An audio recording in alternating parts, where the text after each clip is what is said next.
Hello again. Not even, you know,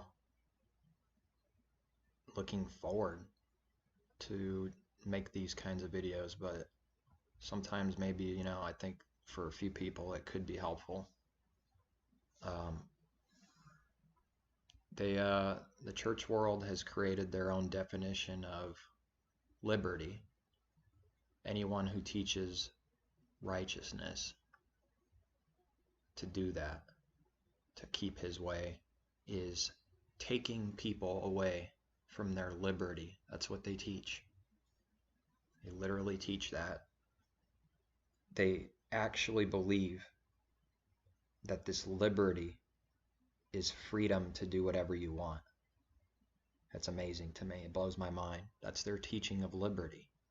Because if it wasn't so, and somebody that teaches the importance of such and such teaching or commandment or something in Scripture, they blast it and say you're taking away people from liberty and throwing them back into slavery.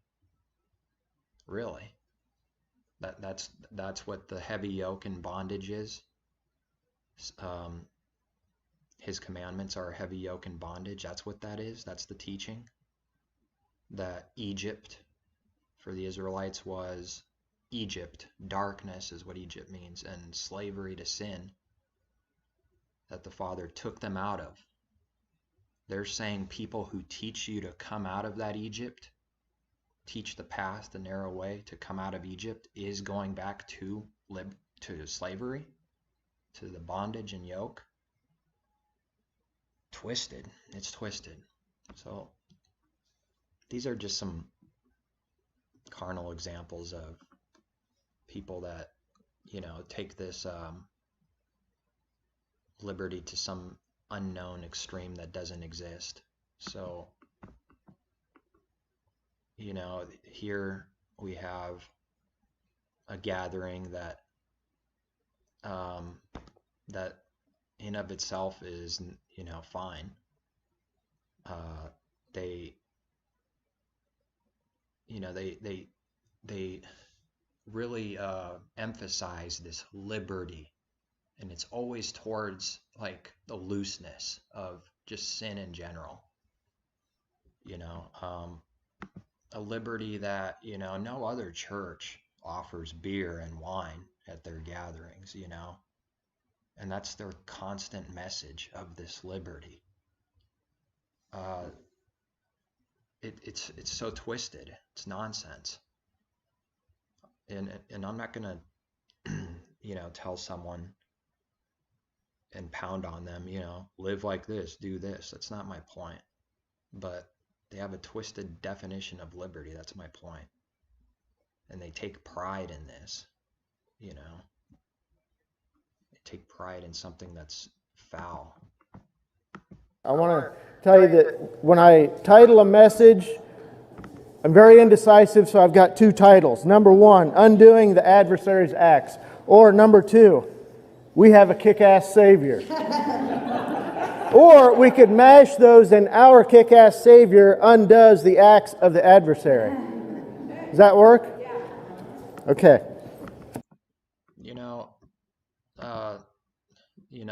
That's what they do.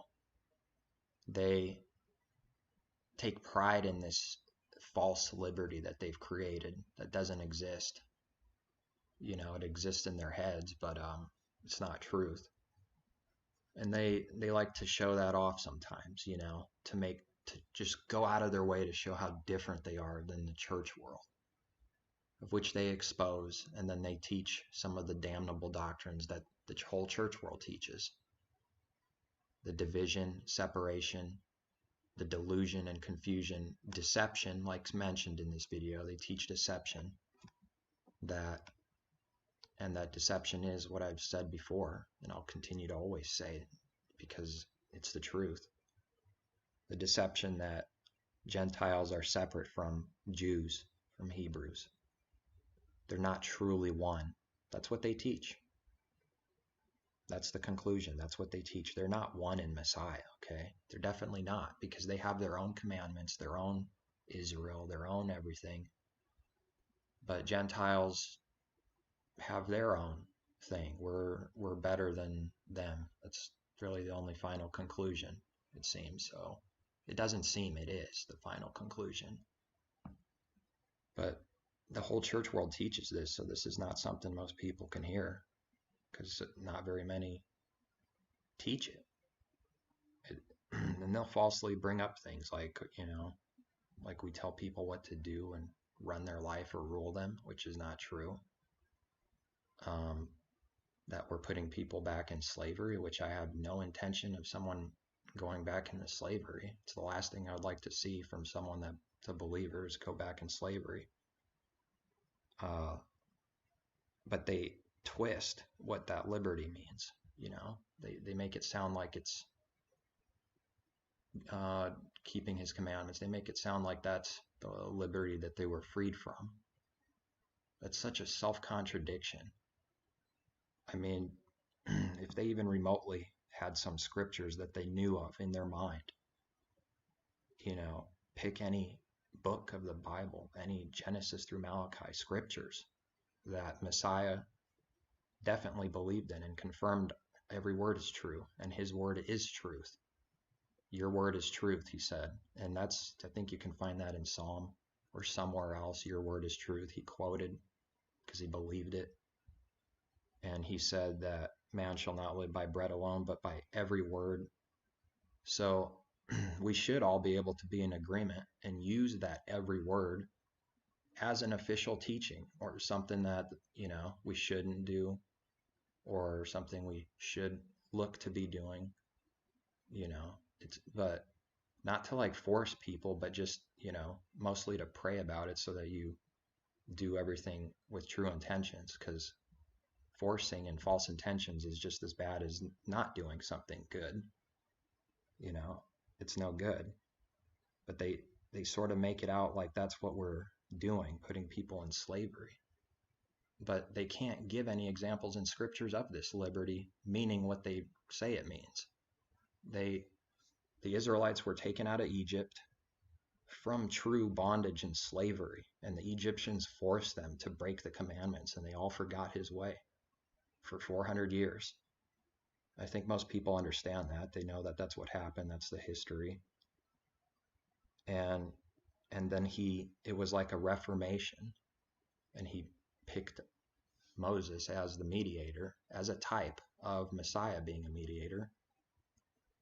And Moses got true words from the Father, and he taught the people, and this is the true way. This is how you come out of slavery. And I'll pull you out of slavery and light a lamp, pillar of fire in the darkness. And Egypt means darkness, and you're coming out of darkness following that light into the light, coming out of darkness. So where in scripture is liberty his own, what he says is righteous? He says this is righteous if you do these things. If a righteous man, what is it, James? Someone who works righteousness, he himself is righteous. It's not self-righteousness. That's not what James is teaching. But they take some kind of extreme teaching on this, that people who teach that or emphasize that to work righteousness is that they're self-righteous and that they believe that they're their own saviors, which is not true, which they have a problem with that. So then they throw those books out as for Jews only. That's why they do this, and they create something that doesn't exist, a division that doesn't exist. The wall that through the messengers, through his servants, tore down that wall of the false belief but this is how it was. If you're a Gentile, you're of the sinners, you worship pagan gods, you worship and do all these things and commit these nasty sins, all based on his commandments, not like our own definition of what sin is. The Gentile nations were pagan, and they were doing the opposite of the commandments, right? That's called sin. It's not hard to understand. And most of all the Jews back then, all the people in Jerusalem, were refusing that Gentiles could come in and be one, truly one with them. They were rejecting the message. And I'm telling you, that's still going on in a different, like, it's the same thing, but it's like snakish. It's slithery, you know? It's no good. They're raising that wall back up. It's a little bit different. It's not exactly the same, okay? But it's the same thing, really. Between Gentiles and then the Jews, you know? They're all supposed to be one and in agreement, same spirit, same mind, agree on what sin is and what's not. I mean, that's like foundational, but they don't. So most of the church world teaches that they're the church, you know, as in it's something separate. It's not in Israel. That's over there. It's over there. That's God's people. They have to, you know, Matthew, Mark, Luke, John, and Revelation. People throw in the book of Revelation. Amazing too. That's all those books are for the Jews, but Paul's letters are only for us, even though Messiah completely rejects that by saying every word is true, that man shall not live by bread alone, but by every word. And he said, your word is truth. And he said his words will never go away.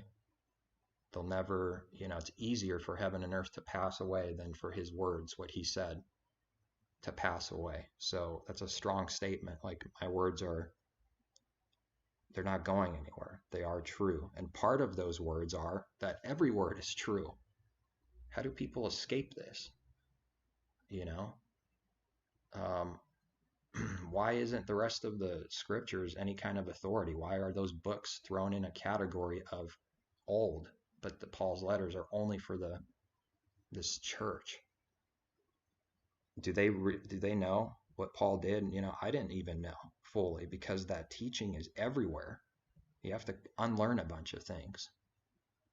Paul is not doing what people say he did, period. You know, and I see that very clearly, more than I did before. I always knew this division didn't exist, that two gospels, they keep this and but you know, I didn't see it as clearly. So sometimes he gives you a revelation, but then that revelation is, you know, he gives you a better, clearer understanding, and that was good for its time, but you know, you see it better. You know, you don't come out of darkness all at once. It was they had to travel, and then they went through the wilderness, you know, and because of what? Disobedience, they went there. That's an example of, you know, you wouldn't have done this for 40 years if you just kept my way. But then at the end, even after 40 years, they didn't enter the promised land. So what's that teaching? You know, is it any different? Did something change? You know, I know most of us are not in like a physical desert. That's not the point. The teaching is still there, though. It's still the same. It never changes. It's a process to come out, and the only way to come out is to keep the true way. That's it.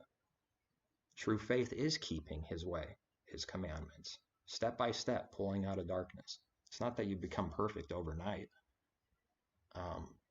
But at least we can be in agreement that that's the goal. You know, you and I might be somewhere different on the path, but at least we agree that, look, we're going this way, you know. Can't we at least agree on that, you know? And it seems like not too many people are in agreement with this. I know what they're doing. They're focusing on a liberty that they mix some truth in there, but then they twist it, and then it becomes a lie. The liberty they speak of is not keeping his commandments. It's not, you know, you're saved from that. You're saved from the Father's own righteous commands. It's that they didn't put the commandments in their heart. They just didn't do it, you know, and it became a curse. It became a curse. So nobody is saved by the law, by here's commandments and you're saved by commandments. No, And they falsely say that people teach that that's how you're saved. People who emphasize on keeping his way. He who loves him keeps the commandments, right? No, it's, of course it's through faith, but there's a such thing as a faith that is false, and there's a faith that is true, and it actually does something. It produces fruit, which is keeping his commandments, because if you keep his commandments, you'll produce some kind of fruit, some more, some less. And the picture is all wrong.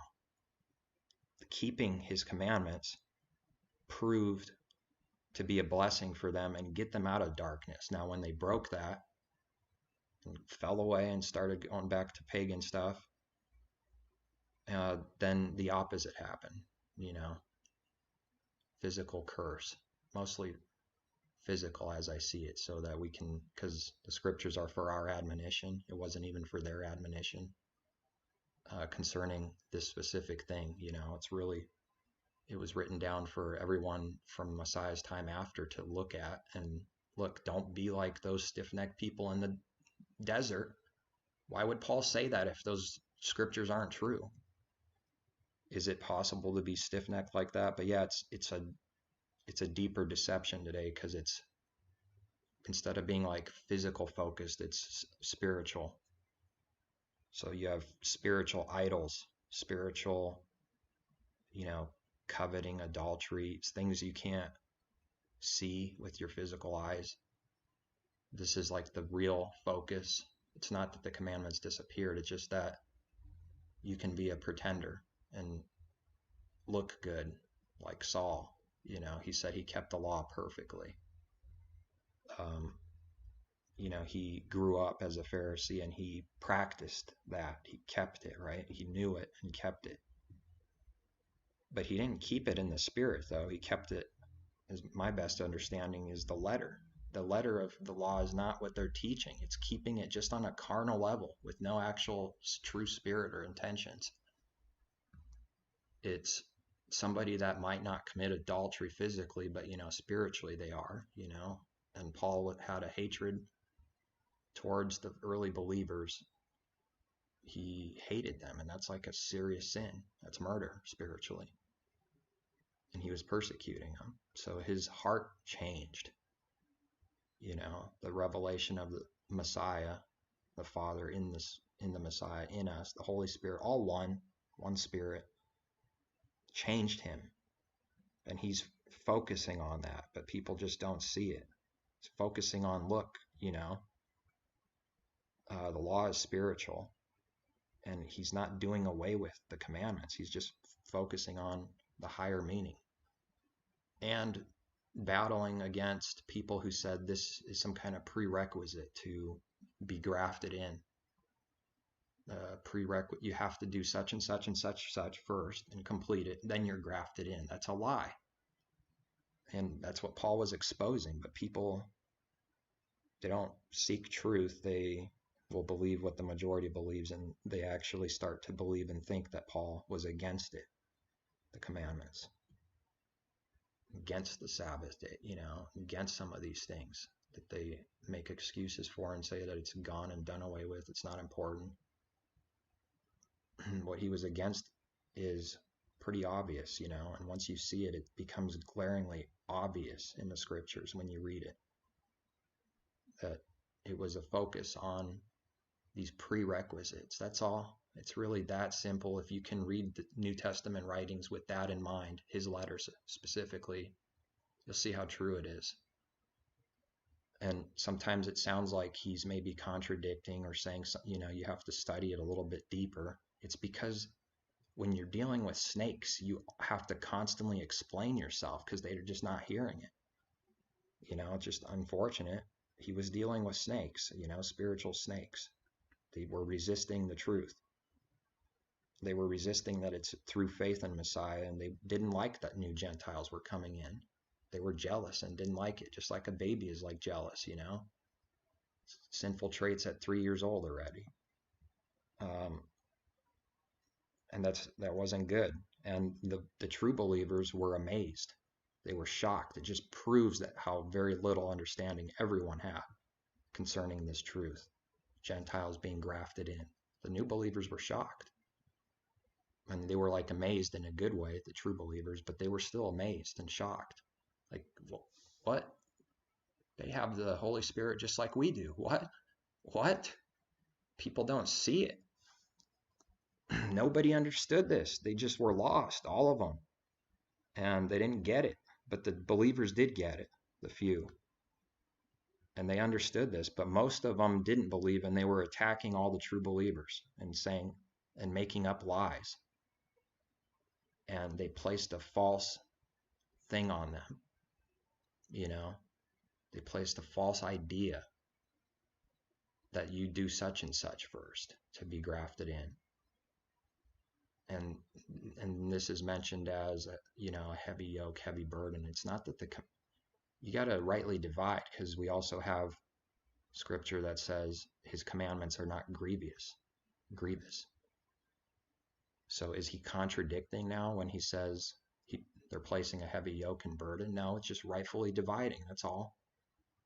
What they were teaching was a heavy yoke and burden, which was lies. That you have to do such and such first. It's not about that. They were focusing on themselves, really, their own glory in the flesh. Like, oh, we got people to do that, and we're going to take pride in it now, instead of focusing on the Messiah, faith, his righteousness being applied to you. But then what happens after? It's pretty simple. You just abide in the vine. That's all. It's simple. There's the simplicity to the gospel, and people were perverting this simplicity. And Peter warned of it. Peter mentioned it, that people were doing this with Paul's letters already, that he was starting to see it already. And the only understanding that I keep coming back to is the same understanding, is exactly what people are doing today. That's what he was talking about. They're twisting Paul's letters as they do the rest of the scriptures, because once you start doing that, you start twisting other scriptures too. It's true. To their own destruction, their own spiritual destruction. They can't see. Still in darkness. So it's a false liberty. I don't know how else to say it. There's so many scriptures on true believers in the scriptures, in Psalm, Proverbs, wherever, that they want to keep his way, and it's their delight. It's a lamp to their feet, guidance, light. It's a good thing. Okay, to sum it up, it's good. And they're saying, look, strive to do this. They're saying, oh, that person's taking you into slavery. How? Based on what scriptures? Just on a carnal level. Where's the scriptures that say this? That his way is carnal and his way is slavery. It's not in there. I'm not seeing it. I don't see any such teaching. And they don't see, most of them can't see that the sin is still sin. It didn't go away, What's abomination back then in the scriptures is still abomination. It didn't change. Now, the things that sort of changed were told of. The grafting in of the, get along somewhere. It's like basically saying that. Don't have this false idea that, oh, that's a Gentile, therefore they can't be clean. They can't be one in Messiah. They can't be like you, prideful Pharisees. Get that idea out of your mind, and that was never the Father's intention. It's teaching what the people all believed. That's what everyone believed. The vast majority of everyone believed. But there were a few, very few, and we have some example that were true Israelites, okay, that Messiah said this is a true Israelite that has no guile in him. He had a pure heart. He was keeping the commandments the true way, and he wasn't a false snake. There was just so few. So the teaching is against what all the many were teaching and what it became. And Messiah set it back in order, and then the wolves came and they tore it all up, It's just the way it is. but he came to be the example to, not that that guy that had no guile in him was perfect, nobody was ever perfect, but he was, those are some strong words to say this is a true Israelite that has no guile in him. What's the difference between him and a Pharisee? Pharisees were hypocrites, and they were focusing on some of these lesser commandments and outwardly things constantly, just outward. They didn't have any conversion in their heart, spiritual conversion. And people mock and say it's mystic when you start speaking spiritual things, like that comment I made in the last video. People have to see what's going on. That's why I make these videos, and I don't even like doing them. I don't like constantly telling someone this comment is false and what they're saying is false accusation. Then it sounds like, oh, he's defending himself. It's not even what I'm just trying to expose it, that it's not true, that what they're saying. The Messiah's words are spiritual, and the food, the bread from heaven, okay, it's a physical picture. They ate this bread for 40 years, as far as I know. That's my understanding, that this happened for 40 years. But he became that spiritual bread from heaven, and that wasn't the true bread because it was the type, but he's the true bread. And then he said you can't live by bread alone. It's not hard to understand when someone teaches it right, but you live by every word. So bread is very important. It's very good, but did it get them into the promised land? They ate the bread for 40 years. Why do you think he said that? They ate the bread for 40 years. They all ate it, and they didn't enter the promised land.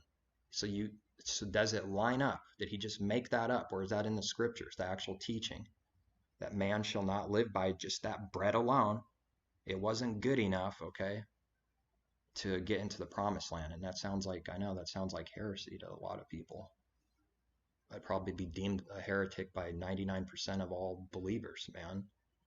And I hate being in that position, but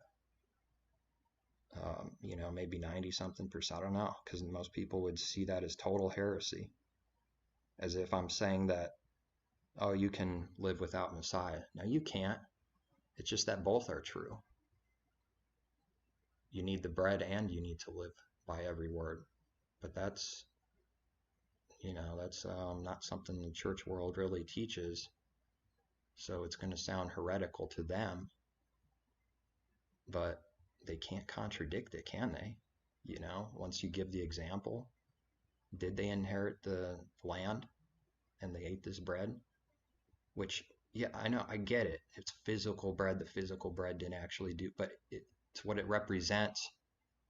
They ate that bread and they still didn't inherit the physical promised land, and they ate the physical bread. It wasn't enough because they kept disobeying the Father's commandments.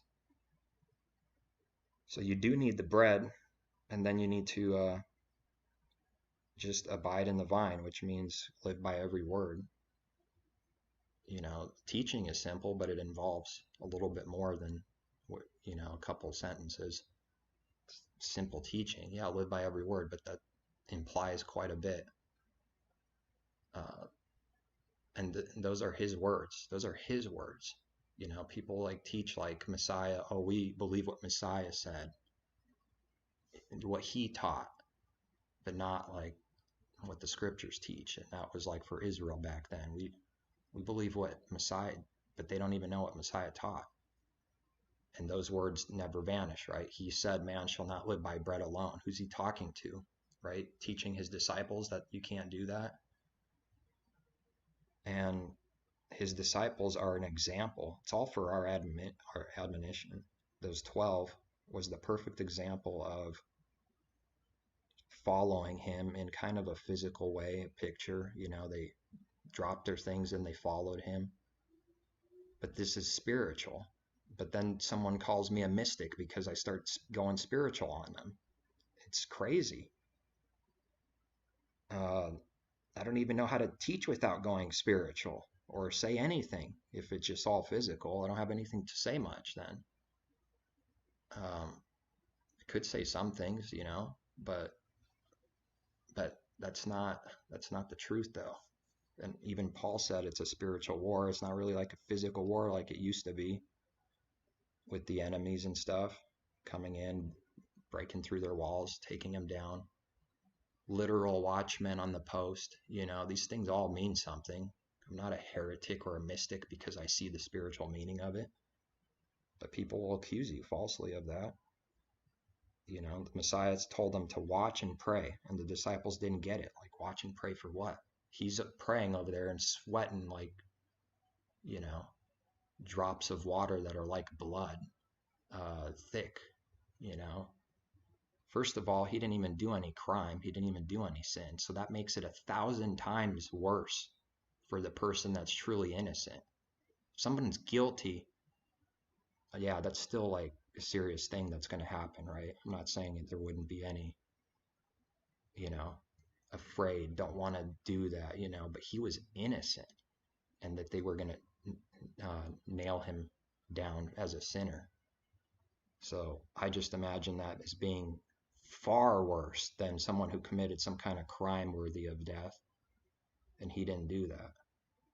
So he wasn't exactly looking forward to it, and we got the scriptures to back it up.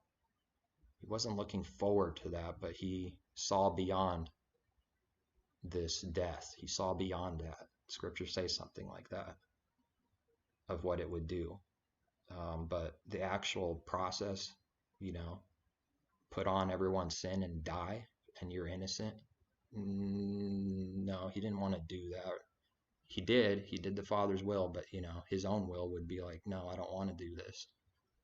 That would be his own will. But he didn't do his own will.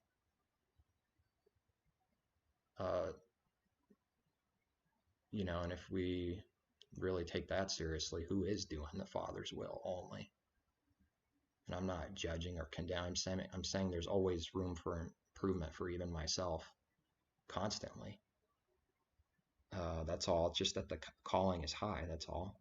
It's not condemning anyone or anything. But he said, take this cup away from me. If there's another way, show me. And there was not another way.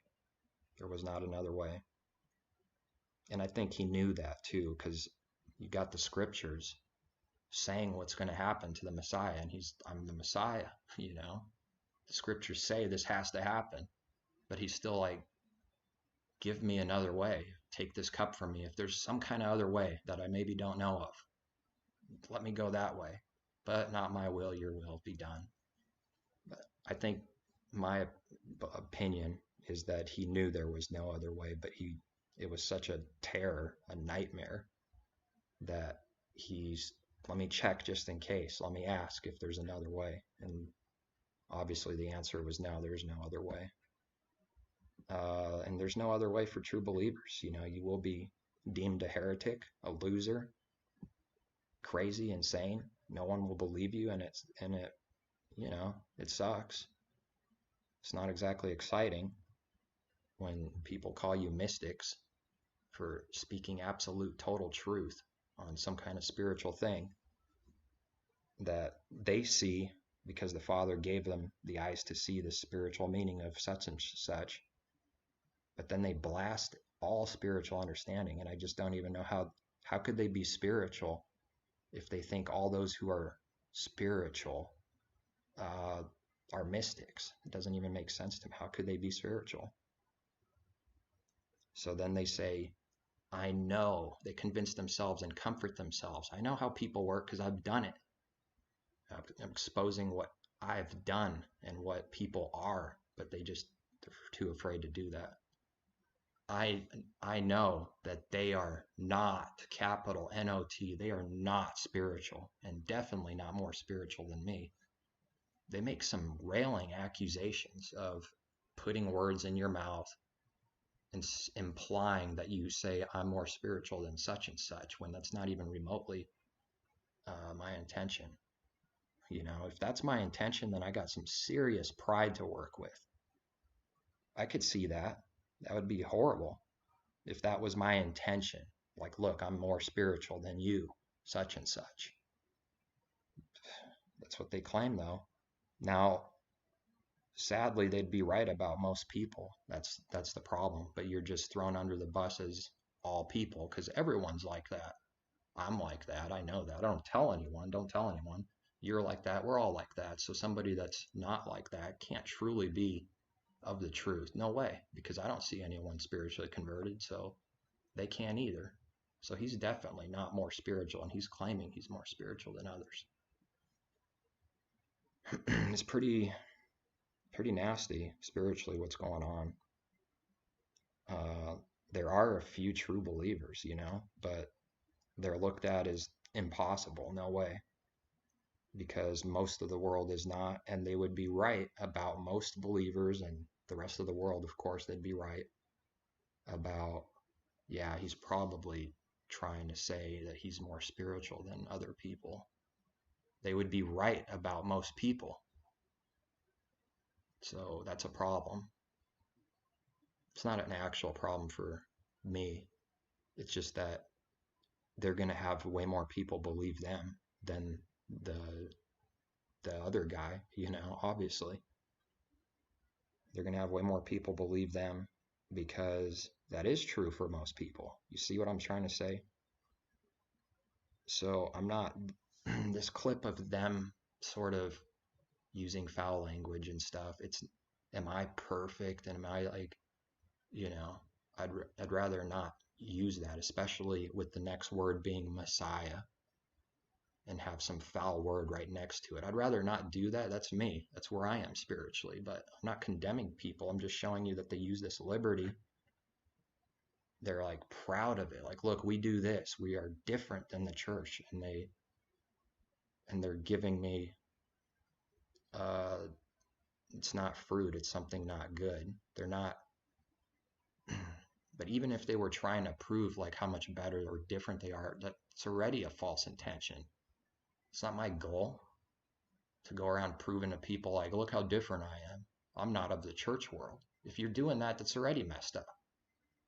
But they do that with sort of this liberty that doesn't exist. Say, look, we're gonna have a party and drinks, and can you have it, it's the intention I'm exposing, not that having one beer is like some kind of sin. It's the intentions, Nobody else in the church world has beers and wine. Look, we do. That's a false intention, but a spiritual person would have to see that. Most people wouldn't believe what I'm saying.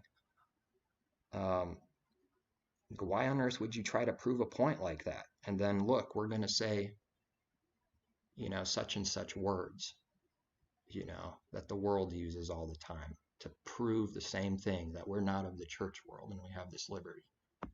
See if I could find the clip real quick. 340, I think. Or number 2, we have a kick-ass Savior. Or we could mash those and our kick-ass Savior undoes the acts. There's another spot here, 5-minute mark, I think. And the struggles they went through. Most often they will say, I wouldn't change a thing because that's made me the person I am today. And God, sorry you can't see this, but God uses the adversary in that. I like to look at Satan as a bulldozer on God's construction site. Should be and he is tearing shit up all the time. It's not the actual words that he's, that's not my point. Or in the 2-minute mark, we have beers and drinks and wine and nobody else in the church world does, literally what they say. It's just what they're trying to prove. It's like, yeah, people are going to say those words and slip, and then they defend themselves and say, oh, you're a Pharisee, you're legalistic, look at you, what a sinner. They try to make someone that's focusing on being pure they say, oh, that's the example of a sinner. There is a such thing as self-righteousness. It's such a fine line between truth and error. There's a such thing as what they're saying, but they're using it all in a twisted way to condone whatever it is they like to do, and in this case, that teacher has a video, at least one, because I've seen it, or videos, most likely more than that, of if you're a single believer, go have sex as much as you want with all these other women. And pagan women, who cares? It doesn't matter. How does a believer say something like that? I'm just trying to figure out. Is that the example of a true believer following Messiah? Just no self-control after the flesh, committing adultery because, that's one of the things that makes somebody one. And then when you divorce or walk away from that person, you just committed adultery. But they'll say it's lawful for a single believer. It's not lawful for those who are married, but for a single believer, this specific guy says you could do that all you want, no big deal. And then the people that expose that and say, that's a false teaching, then they're called legalistic and Pharisees falsely. Because someone that's doing that, you have to be spiritually, it's kind of I don't know how to explain it. People that don't have the Spirit, everything I say is just going to be foul and they won't see it or understand it. So this is not for them, really, unfortunately. It's only for those who have been given some kind of understanding. Really, that's what it ends up being. I wish it could be more than that, but it's only whoever the Father gives understanding. Because if they knew what that would do spiritually to their life by doing that and acting that and fulfilling that, if they knew, that you will not hear from the Father if you go around doing that. You're not going to have the Spirit working in you. But how come they can't hear those words? They can't believe that. They think there's no judgment, But today, someone in Messiah, you could do all that, whatever you want, and be like a pagan. And there's no consequence. There's no spiritual judgment. He's not going to blind you. Those are false teachers. He's going to still be with you, even though your temple's totally corrupt and your mind is corrupt. Everything about you is corrupt when you do these things. But he'll still be with you, That's what they're saying. He'll still be with you because you're still a believer. Then it's them who start becoming religious and have their own religion, not the guy exposing that. Then it's them who create a religion and start making up doctrines and teachings that the Father will always be with you no matter how much you sin. No, you gotta repent. He'll be with you, but you repent when you make a stupid mistake. But he's telling, go do this on purpose. Go willfully do as much as you want. That's totally different than making a mistake. And they're being spiritually stoned to death.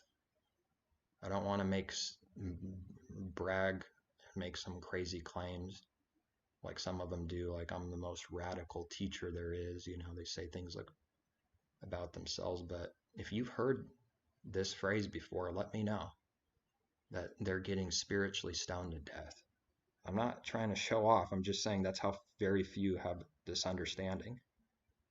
If you have seen someone say that and they know what that means and they teach that, spiritually stoned to death, I would like to know, because I'd probably like to know them. They're probably true believers. They think that picture in scriptures doesn't apply, but it's spiritual. They just don't believe it or see it. And what does it mean to be spiritually stoned? It means you're judged. You don't hear him. He's not in you. And now you're left with your own understanding and your own carnal mind and carnal ways, and you can't hear him. I'm not making this up, and this is in the scriptures. Those who love the world, the love of the Father is not in them. It doesn't mean that the Father was never in them. It's just that when you're doing this, if you're this person, the Father's not in you, because if the Father was in you, you wouldn't be doing that. Come on. It's not that this doesn't teach some kind of sinless, perfection thing, like as we don't make mistakes. That's not the point. But you repent, you turn around, the Father's still with you, chastises you. You pay for it in some kind of way, spiritually or maybe even physically. It's not like they don't take sin seriously at all. Like David repented, but guess what? He was still judged after, wasn't he? They think that changed. Oh, that changes now. So there's a lot of incentive not to do sin, because then you won't have this judgment come back on you. Judge yourself first, right away, quickly, and then you won't be judged. And if you do judge someone, judge righteously, judge with righteous judgment, but judge yourself. Focus on that instead of focusing on, constantly on others, because you'll just be disappointed. But when there's a false teaching like that, just straight up false, I think people need to know about it. You might pull one or two people out of there from this false teaching that leads to just carnality. It leads to a false Messiah, a false spirit, another spirit. They think it's the spirit, the true spirit in them, but it's not. When you start going off the path, it's some other spirit. But, it wouldn't be deceiving. Wouldn't be deceiving if this all wasn't true. That many will go out and deceive many. Many will say, look, I'm Christ, It's not just literal. It's like, look, I'm the true teacher. I'm the true Messiah. Don't go out and follow him. It's not just for some end time thing, which, I do happen to believe something like that actually will happen. As crazy as it sounds, I think that something like that will actually happen. Like a false Messiah for the whole world.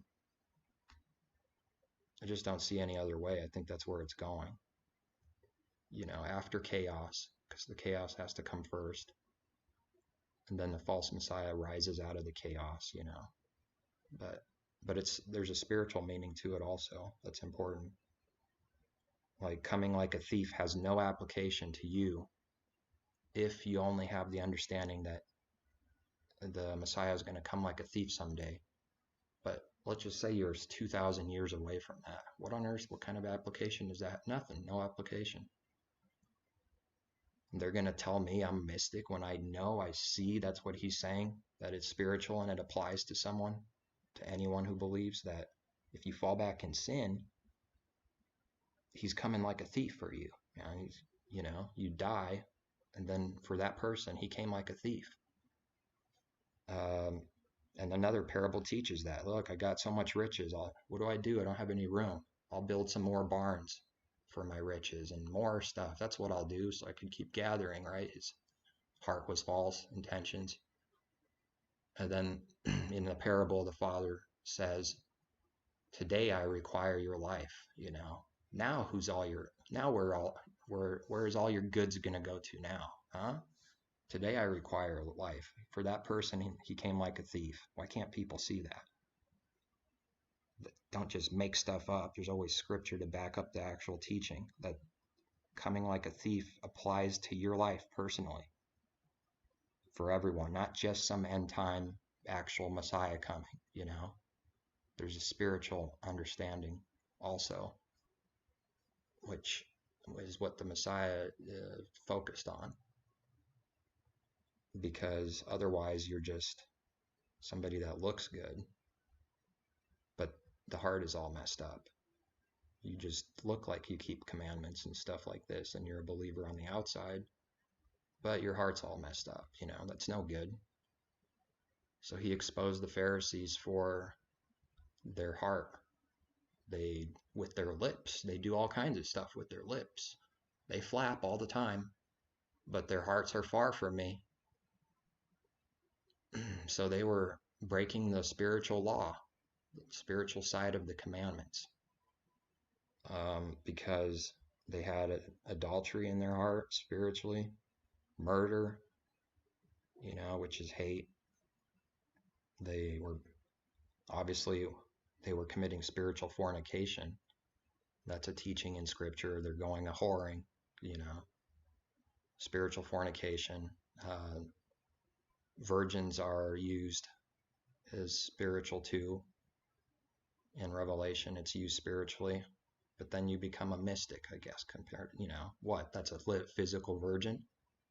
You're a mystic unless you believe that it's talking about literal virgins. Man, I guess nobody's going to inherit the kingdom if it's literal virgins. The virgin is clean between the covenant, between, the bride and the bridegroom. Not cheating, going around whoring, breaking commandments. They're virgins, like spiritual. But there's people out there that exist that say that revelation is, well, you could just make up any teaching you want, then you're a mystic. It's not true. There is an actual spiritual meaning when it's teaching that, and we can prove it with scriptures. It's not just made up, comes out of nowhere. Like, I want this symbol to represent this. You can't do that. It's going to be in the scripture somewhere. So there, abiding in the vine is not literal. None of his words, the Messiah, was like literal, carnal. His words were spirit.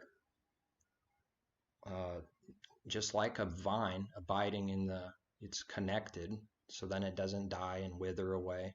So spiritually, you can die and wither away if you don't abide in the vine, just as he abided in the vine, in the Father. Same way. It's not taught in the church world that the Messiah abided in the vine the same way we're supposed to. He's the example, and then he became the example, the perfect example, and of what people should do. So if you abide in the Messiah, you abide in the Father, because it's the same thing. You need to go through the Messiah to have the Father. So if you abide in the Messiah, he abided in the Father, and they're in agreement. And one in the same spirit, they're in agreement. So you abide in the Father. Those who don't have the Messiah, they have like a religion, but they reject the Messiah.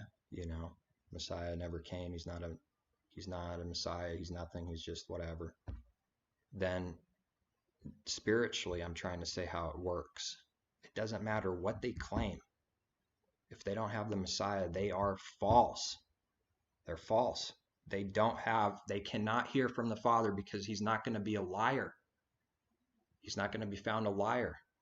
You have to believe in the Messiah. It's like a requirement. I don't like making it sound like that. But for the sake of trying to get a point across, I have to sound like that for a minute. Like requirement.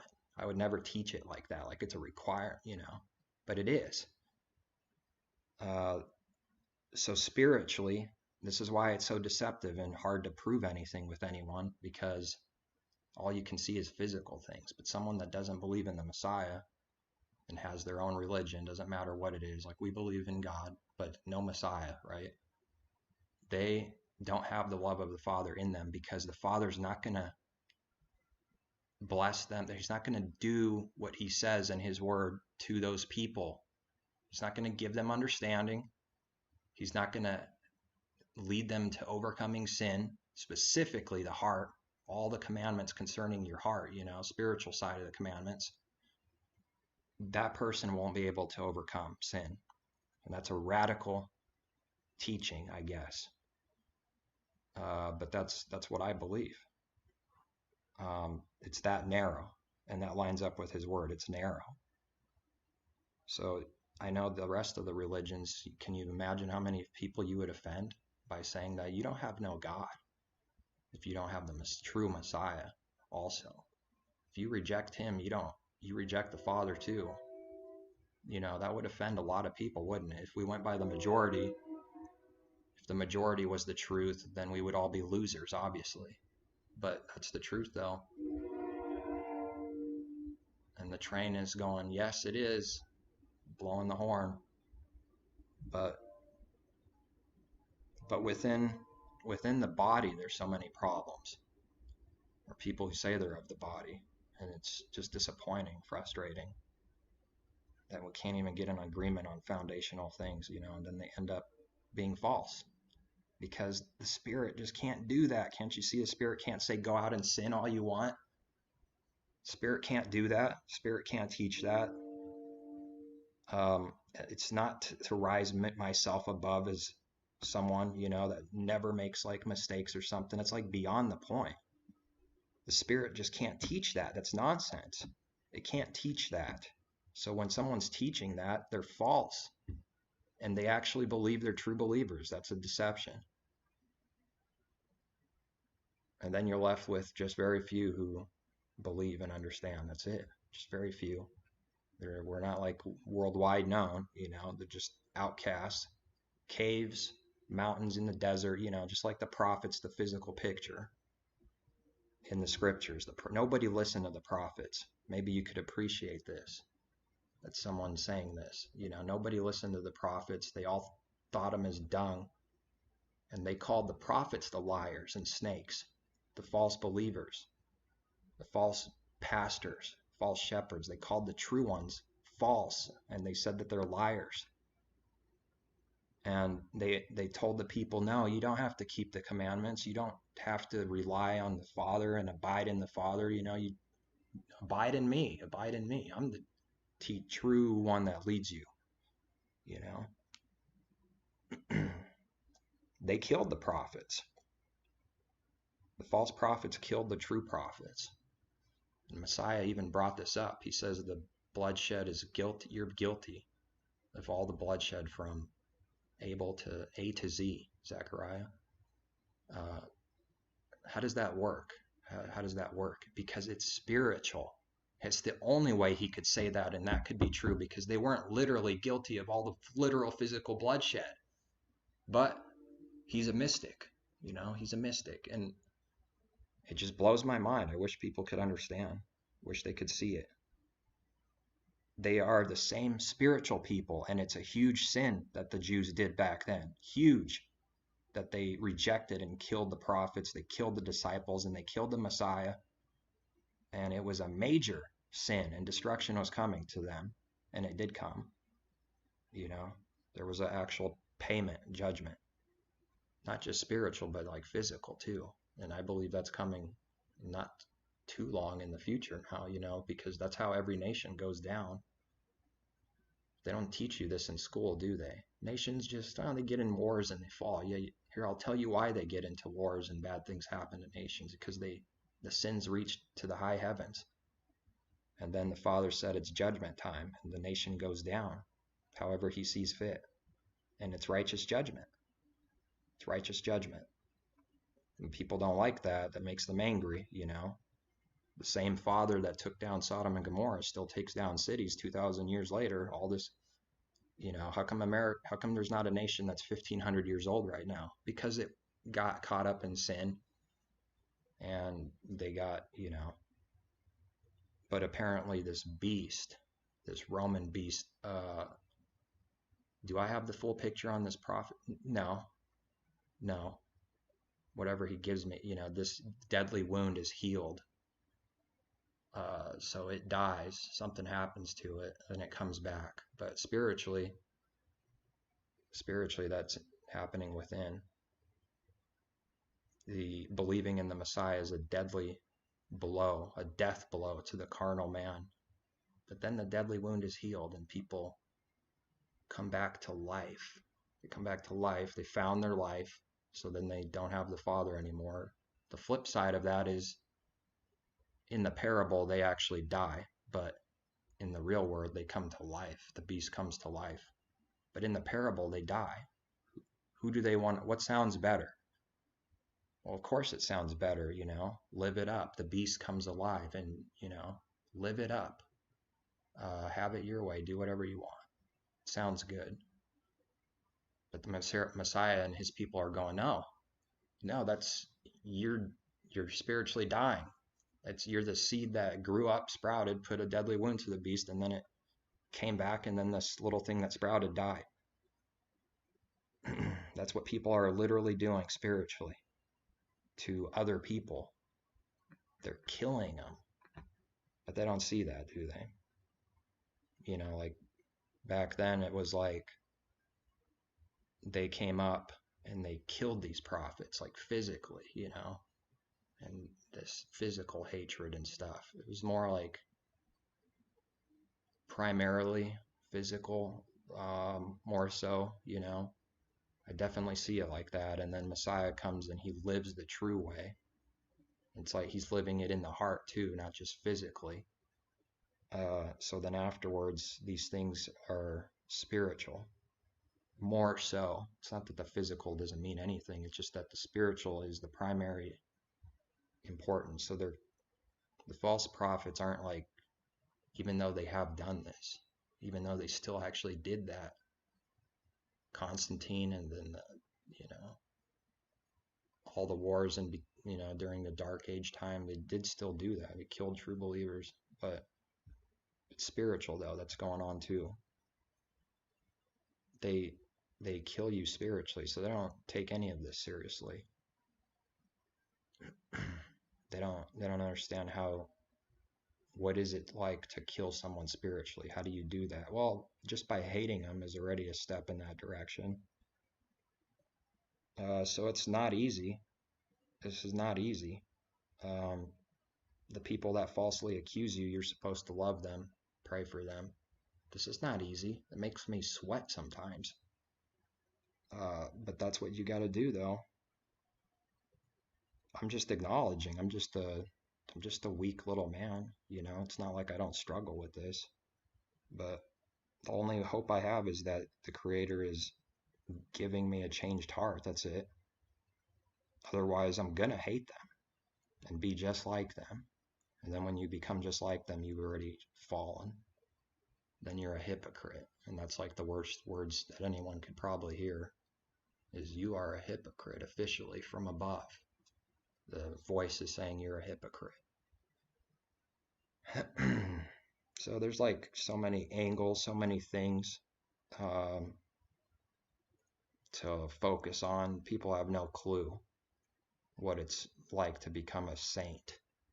They just throw around that word saint like with the trash bin next door, that's what a saint is, like pretty close to the trash can. I don't think so. I don't think so. And the Apostle Paul was not a he was a saint. He had that conversion. He understood these things, spiritual, super important from the heart. But unfortunately, the church world teaches that he went out teaching people to sin, I guess, break commandments. And then there's a few, much smaller group that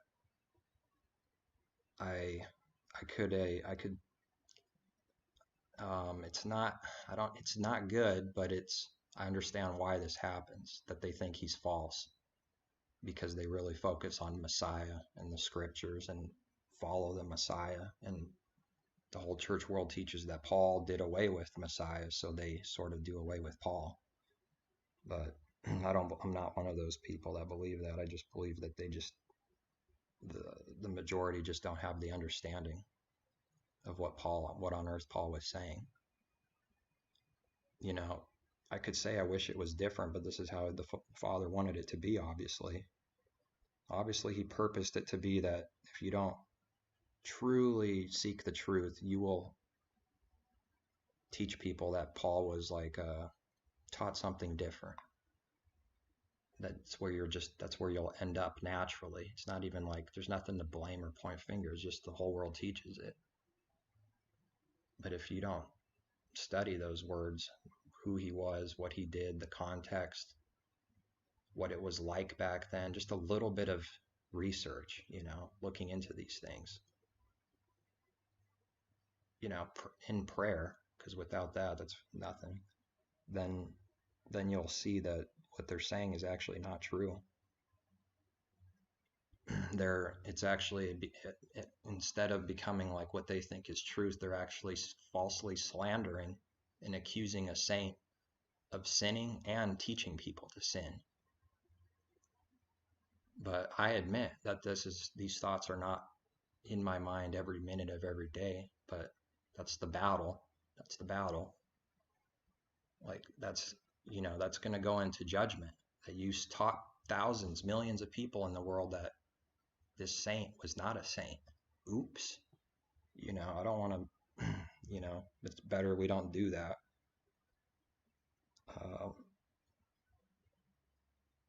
So yeah, it's frustrating sometimes because I want to be in a place where I envision something a little bit better than where I'm at now spiritually.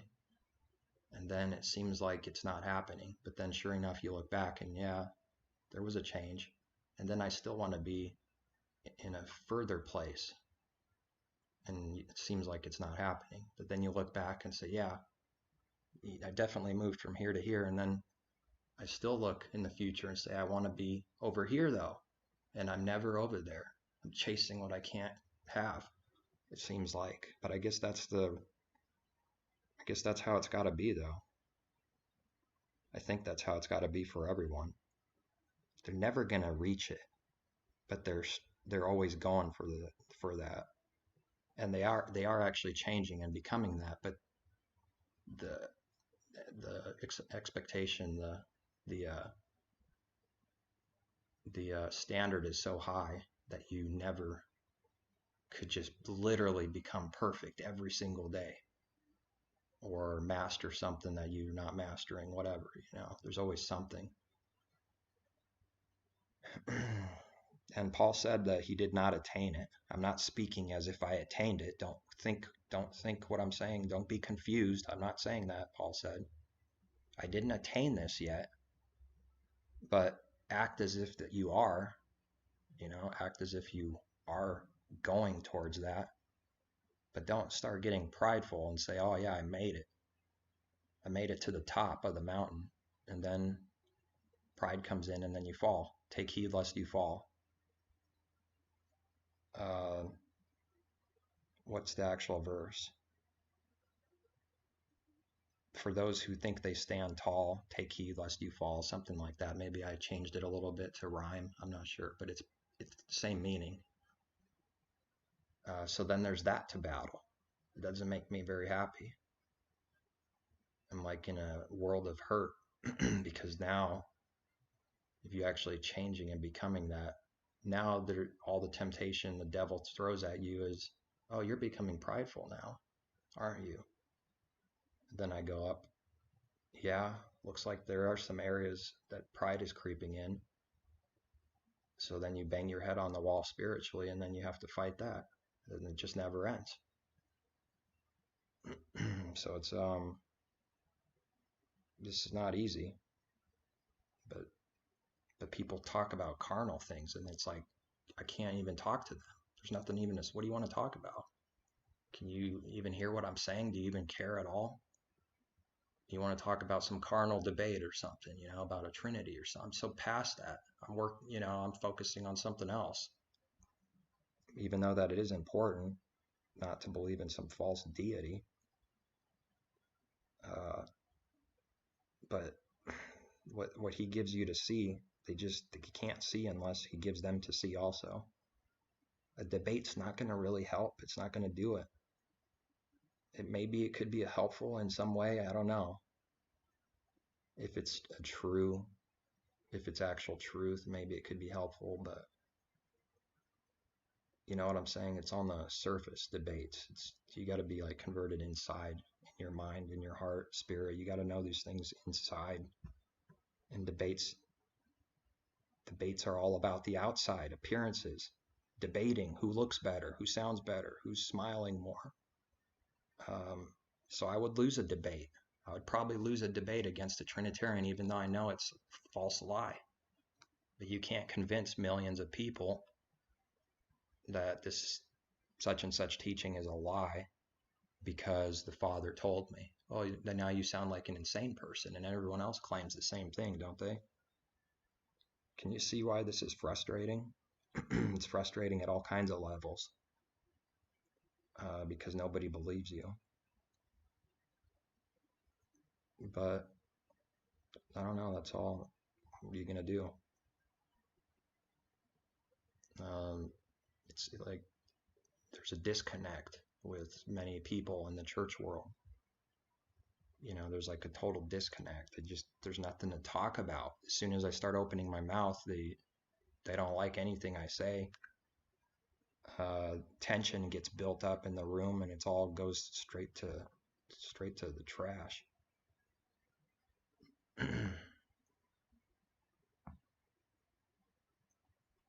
But that's all I ever see, though. Even people that I thought were like super close, even that division came. Something was off, something was wrong. So he doesn't, I don't think, the devil doesn't want 2 or 3 true believers to be gathered because that's, that comes with like some kind of power. So he doesn't want that. He's okay with false gatherings. That's okay. No big deal. He doesn't want true believers to be in a group because they could do some serious damage to the devil, his ways, his truth, his so-called truth. So then they divide. They get divided too, false things, false accusations, same old thing.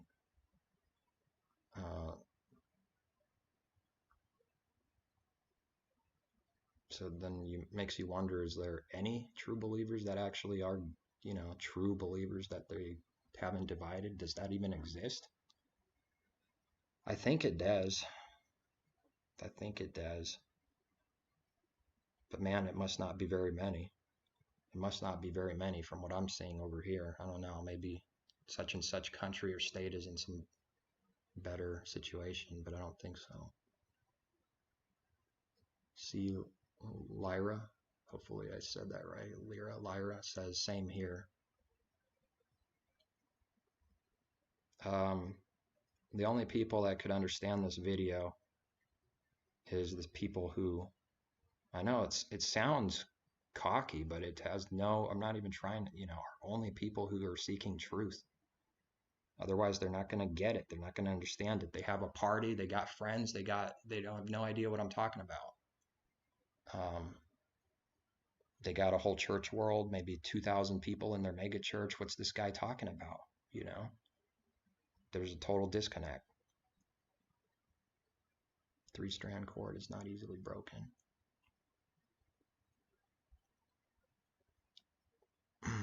Maybe I don't know, maybe he will. Maybe I'll find somebody that's of the truth eventually, like in real life, not just like on the internet, which is good still. That's better than nothing. But it just seems like it's always going to end up in division. That's like what bothers me. I know there's a such thing as a true gathering, and there's a true way of going about a true logical, orderly thing. It doesn't look like the world's thing on whipping people and ruling them and controlling them, but there is some kind of thing that exists. It's just spiritual. Where maybe somebody in the group is a better teacher or something, but the way they make it out to be is like you become a ruler for life. And it's a one-way street, and you can never tell the preacher man that this is a lie. You can't do that in those church buildings. And it should be able to be done. It should be that the people in there have some kind of say, but they'll throw you out. Look, if you don't agree with what we agree, then go find some other denomination, I guess, and that's it. It's not my goal. It's not my intentions. I'm not going around like in church buildings to try and like stump everyone. I'll never do that. But I know what would happen if I was still in there. I know I would eventually just have to go away or be kicked out. In my case, I just went away because that's where the Spirit led me to not be be one with such and such group, because they're just not of the truth. I don't know how else to say it. They're just not. So even that position is not very good or fun at all, because then their defense is, you just condemned everyone in the whole church building and all other churches. That's not what I did. That's not my intentions, but they'll say that's what you did. He's a condemner of all, Then you give them some scriptures and then they get angry. Why are you getting angry? I'll give you some verses of what people did. Prophets, disciples, same thing. Here's what they did. Do you think that was false? Then why are you saying that I'm false because of what I say or did?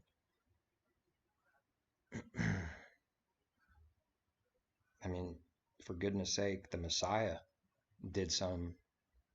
said some pretty sharp words with the false ones, but they say you can't be like him at all. That's the trap. You're not supposed to have that spirit.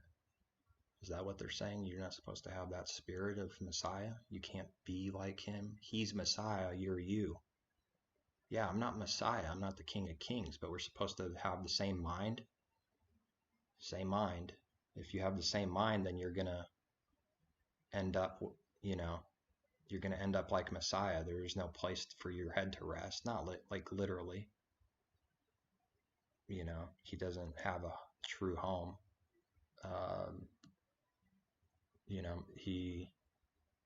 No one's receiving him save a few. So you'll be like that. Fun? Here, you get to be like this. Fun? No, not really fun, but.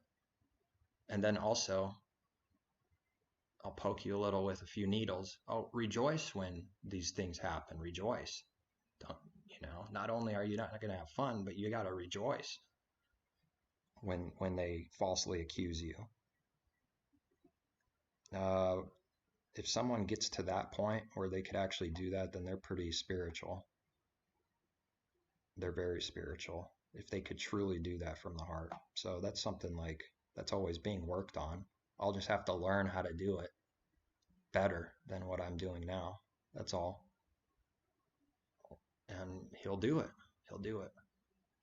And then you'll do that. Then you'll rejoice when everyone thinks you're false. Like, all right, this is awesome. It sounds terrible from the world's perspective. That's what, don't think it's strange, all these fiery trials. They didn't like me, so what on earth? Do you think they're going to like you? My messenger, my church? They didn't like me.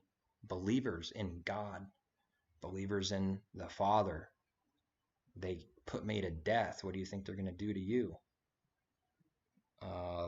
Those verses start standing out and make sense. But if you're of the world, they will never apply to you.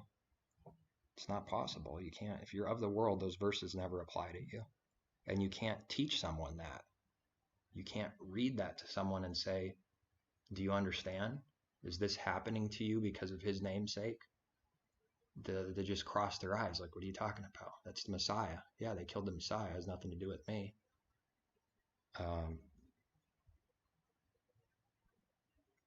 So you can't get through to them, really. You just have to.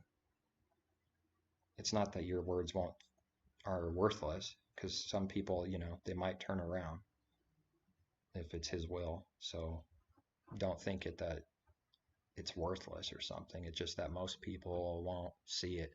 They just won't see it. Seeking the kingdom is like a part-time hobby religion. It's like a joke. We're striving for something, a high calling, a crown. So obviously the Creator had made it in such a way that if you get this crown, you went through some stuff to get this crown.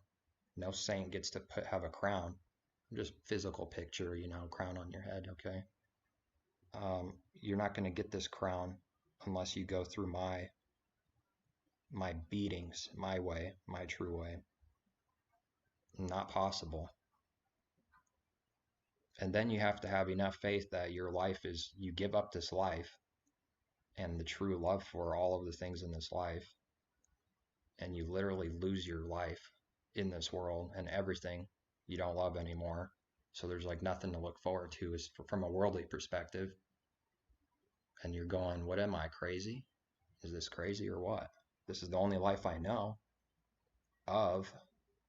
This is the only life I have. So if I do this the rest of my life, then I'm going to die. And then you're supposed to believe that that's when the crown comes, not before. Is when you die or he comes first, I guess. One of the two. For most people, they die, I guess. But there's a nasty teaching out there that the Messiah already came. That's a whole nother topic. The great wedding already happened, man. There's some serious, wicked, deceiving, confusing teachings out there. I don't think anyone that's watching this on this channel believes that. Hopefully not. Because I examined it, then I prayed about it, see if it's true. And he showed me it's not true. I even believed it for like 2 weeks or something a while back. Yeah, Messiah came already. Isn't that crazy? I actually believed it. I got sucked in. He didn't let me get too far though. So I just said, is this true? Is this true? Is this true? Finally gave me the answer. No, it's a damnable lie. It's a lying doctrine of demons. And then there's all kinds of contradictions. You could use scriptural and all kinds of ways to prove that doctrine false. But those people over there, just like in all the other categories, they won't hear you. They're not going to want to hear you. They're convinced the Messiah came and the wedding is already happened. I don't know how this happens. They don't have explanations. They just don't ever talk about it. That's what they do. They work it with like a snake works. Whatever they don't want to talk about, they just don't talk about. The devil, he was destroyed. They call this literally. And then they call you a mystic when you have the true spiritual understanding. But they take this all literally, and now the devil's destroyed and done away with, because scriptures obviously, if everything was done and fulfilled completely, well, then the devil's done away with too. The devil is no longer the devil, enemy. And they believe that. I've even watched a video of somebody asking, what happened to the devil then? Is he destroyed? Yes, the devil is officially destroyed. And then the guy asks, what's going on with this world? Why is there so much evil? And there was no good answer. It was just nonsense. It was nonsense. I'm battling the devil every day. What are you talking about? He's destroyed. Slap you in the face spiritually. Obviously, these people don't know what the devil is, the spiritual power. And then your own heart is deceitful and wicked itself. So you combine those two things and you're in trouble. And he's saying the devil's gone, it's destroyed. And the world's getting worse. It's a lot worse than it was 70 years ago. It's a lot more foul and wicked and sexually perverted in every way, shape, and form than it was 70 years ago. But they're forced to teach. They're forced, and they know it. They have to teach. The world's getting better and better. It's going to go on, and we're going to bring the kingdom. Just like the devil says, we'll bring in our new world order, our kingdom. So then this small group says, we're bringing in the kingdom. We're going to convert the whole world through our religion. It is exactly heresy. That's not how it works. We're not here to dominate the physical world. It's spiritual. Bringing people into the kingdom, fighting the spiritual war. It's all spiritual. The kingdom is it's not realized right now, everything you're doing, but you have to accept that and understand that. They don't want to accept that. They want to have it right now. They want everything now. It's carnal. They want their beautiful church buildings and dominate the whole world and think that they're dominating the whole world and they're going to change the world. And I'm watching it get worse and worse while they're saying it's getting better and better. Total insanity. Total insanity. They don't understand the parables of the kingdom, that he's building New Jerusalem bit by bit through the generations. He's the cornerstone, and he's building New Jerusalem, and the city is the people. It fosters horrible hopelessness. Yeah, it does. There's a wicked thing attached to that, because that spirit, the true spirit from the Father, there's a certain hope, there's a certain something that you can't maybe even touch on, and they take that away from you. They take that away from you. So it makes me really angry. I don't, the battle's not to hate them, but that teaching makes me angry. Because I know what it did to me. It did the same thing, and then it turns you into carnality. It's going to force you to become carnal and focus on, physical stuff. Fosters horrible hopelessness. Yeah, I couldn't even say it any better. They twist so many, well, maybe just a few. They twist a few scriptures. They teach that, looking forward to his coming as part of a believer. That's like attached to every believer as a hope, whether he comes or not in our generation. And Paul talks about this, and they rip that away from you and take it out. And then it changes everything. Then you re-examine all the, it changes everything. I don't know how else to say it. It's a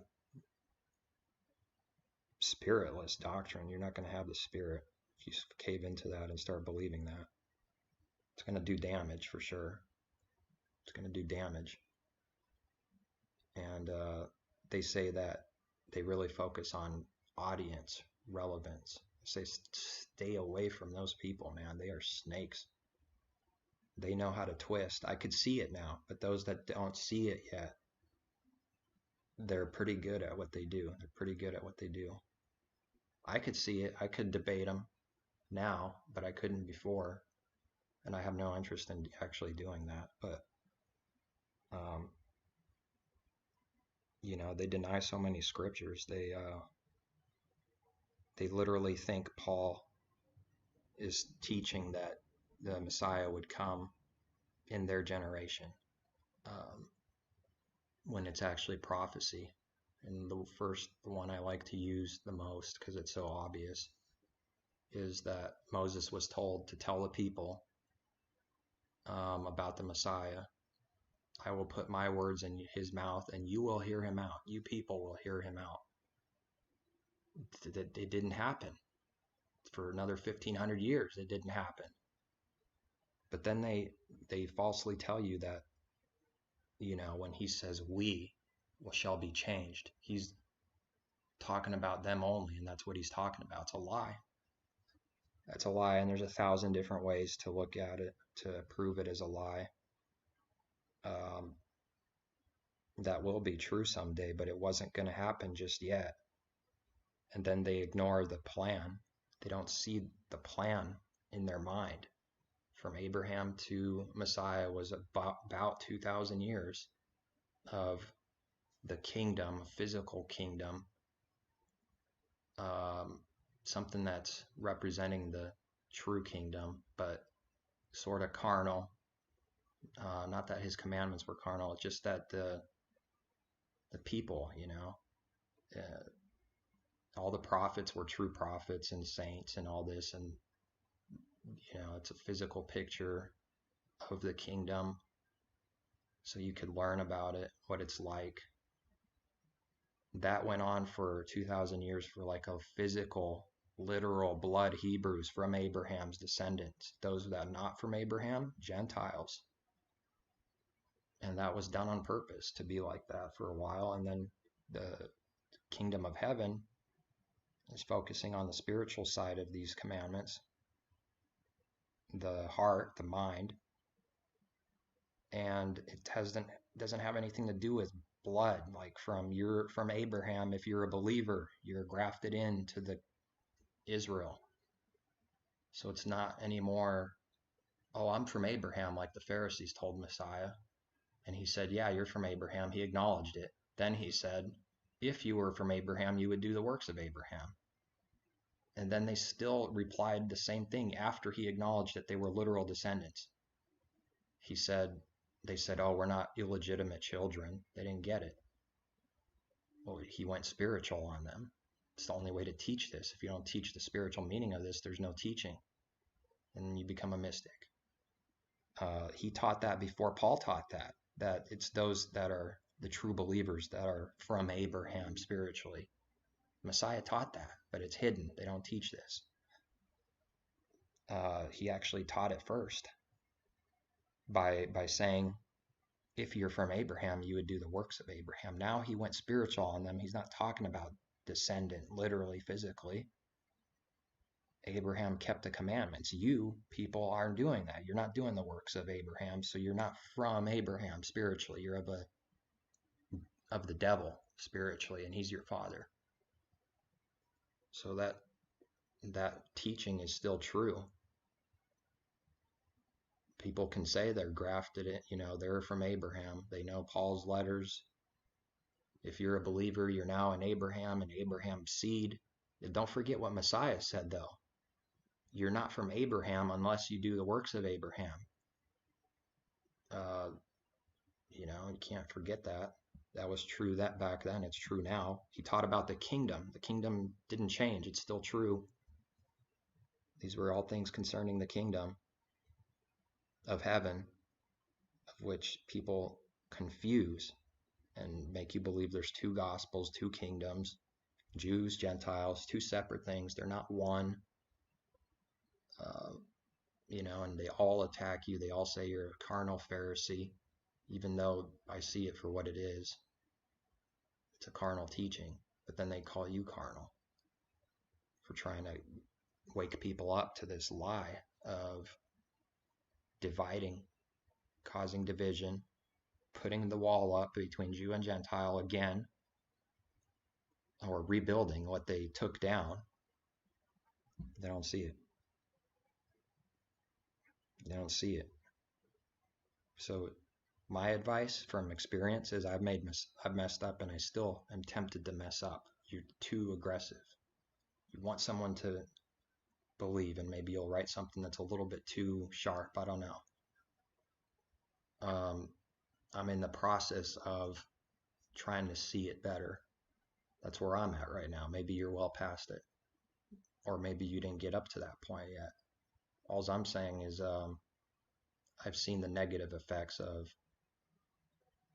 going too crazy at it, trying to convince too hard people, and then you maybe call them some things that just not necessary, because sometimes a snake needs to be called a snake, but you'd start doing this like every day, you're slipping. You start hating them. That's actually what's going on. And then when that happens, that's not good. So take the Messiah's advice. It seems like we always have to learn from making mistakes, experience. Don't cast your pearls to swine. Just know when to do, when not to do. That's all I'm saying. Just, you're going, look, gems, truth, but then they just trample it, and then they trample you and make you look like someone that you're not, and then maybe they even get you to sort of hate them, and then they can really point the finger if you hate them, right? They trample you. It's true. Trample you.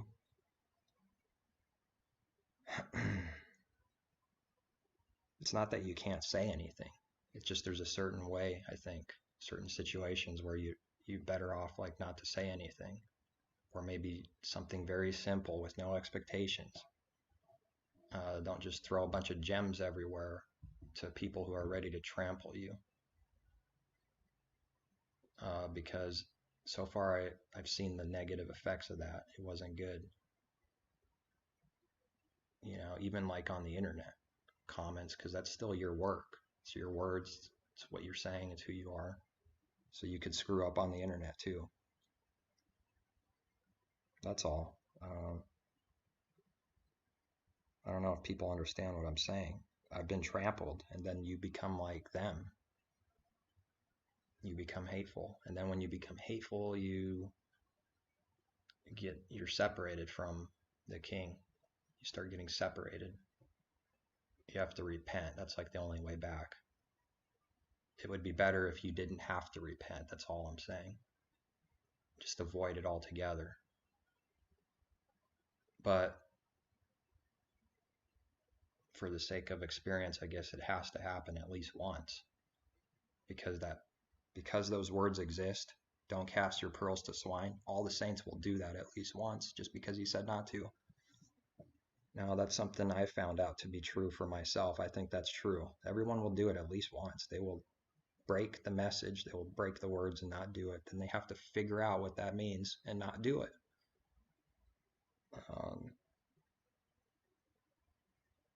But before that, you didn't know what that meant, right? Nobody knew what that meant. Don't cast your pearls to swine. What does that mean? What does that really mean?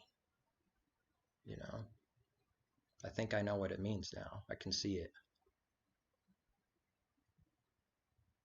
And swine is like unclean, you know, so he's saying don't cast your pearls before the unclean, people who have no intentions of truly seeking truth. Their only intention is to trap you and say you're false and make up some false accusation, and you're trying to give them, look, here's my gem.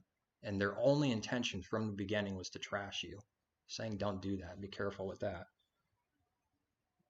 But are they ever going to admit that that's who they are, that's what they want to do to you? No, never, never, never, never.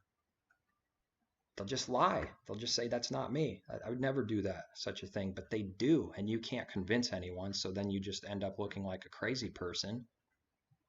And you get in trouble spiritually by not listening to those words. I don't know. I don't know how many people can hear this.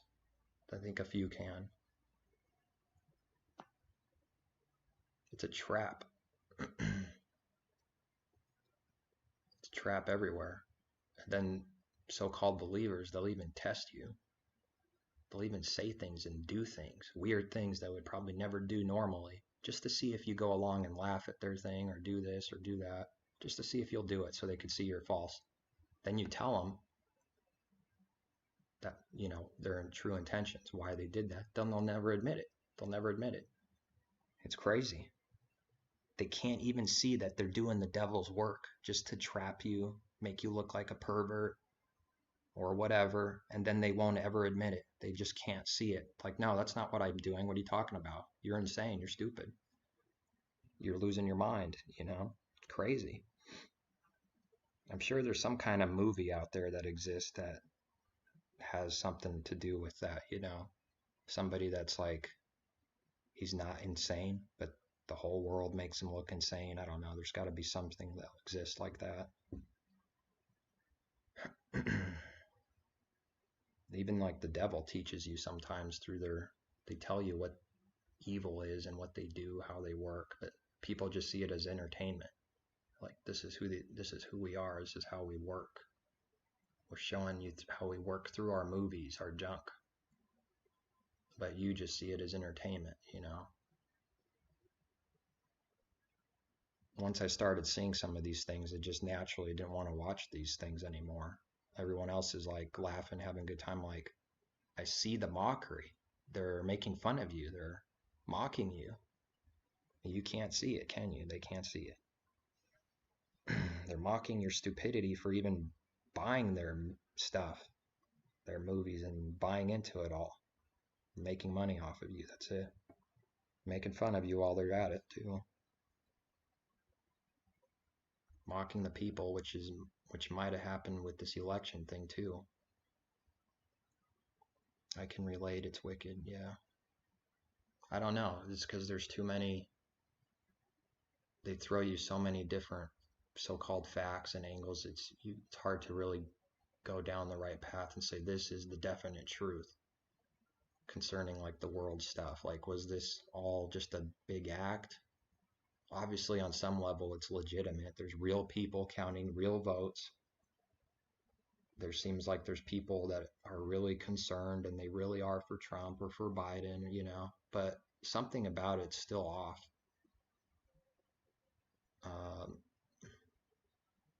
I don't know what else to say, you know, something about it's off.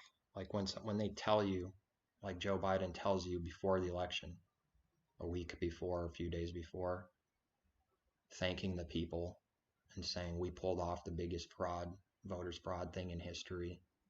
Like he literally said that, pretty much word for word or slightly different, same meaning. I don't know what to think of that. he told you that's the context. It's like I checked it out. I've looked at it. That's the context. He's not, that's what he actually said. Some people found out and they posted links and they said, look, this is what he said. But no one cares. It's crazy. No one cares. Big deal. You know? How could half the nation vote for someone that says we pulled off a big fraudulent stunt? That's what it's going to be. So he knew about it. Trump knew about it. He said for a long time before, he got everyone in that mindset at the rallies. People watch him on YouTube, that there would be a fraud. Like when something goes wrong, then all the people would go, oh, I remember when Trump said they must be committing fraud, because he said that, he warned us about it. He told us it was going to happen. So I don't know. It just seems crazy to me.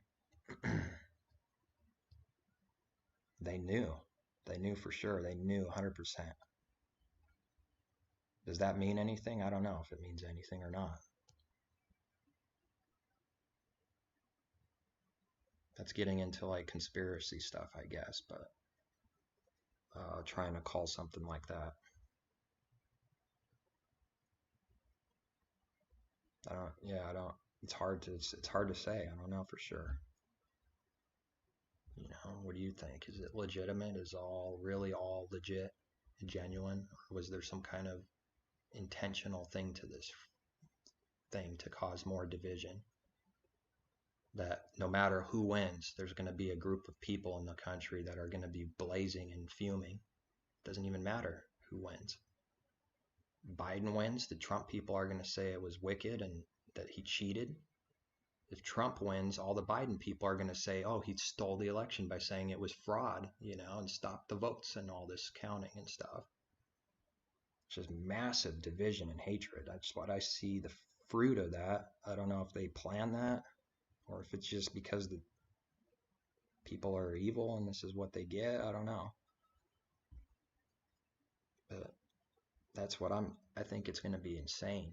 Whoever's inaugurated, watch it. It's going to be an insane country. There's going to be, most likely there's going to be people, going in rallies and destroying stuff. Maybe not, but that's what I see. I can't see any other way, no matter who wins now, because it looked like he was going to win, Trump. Then it looked like Biden's going to win, and now it's like maybe Trump still could win because it's not 100% over yet. So it's like whoever wins, there's going to be a lot of tension, and both sides will say cheating and fraud. Both sides will do that. I mean, both can't be true. You could see that, right? Both sides can't be true. Or maybe it can. It's going to be a dark winter. I think so. But I try not to focus on like the world's darkness, but everyone else is partying and having a good time though. It's not that I'm having a horrible time or something, like making it sound like it's terrible. It's just that they can't discern between what is of the world and what's not of the world. You can't convince people. They just have to see it for themselves. You can't tell someone they're not of the world. They're just going to deny it. 100% of the hunters, every time, all of them.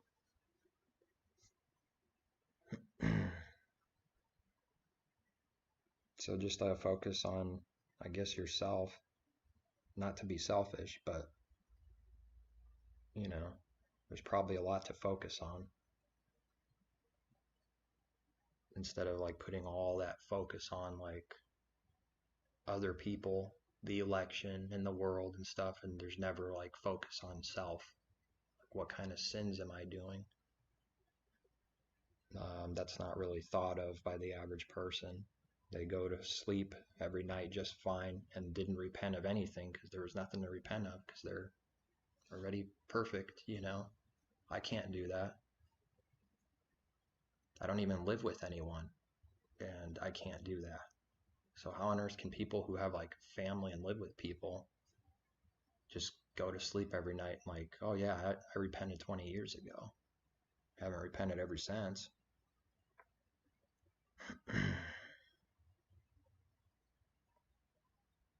It's just necessary. It's part of the process.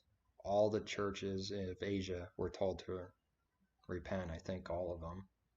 There might have been one that was like a little bit more true or something that didn't have as much sin, I guess. But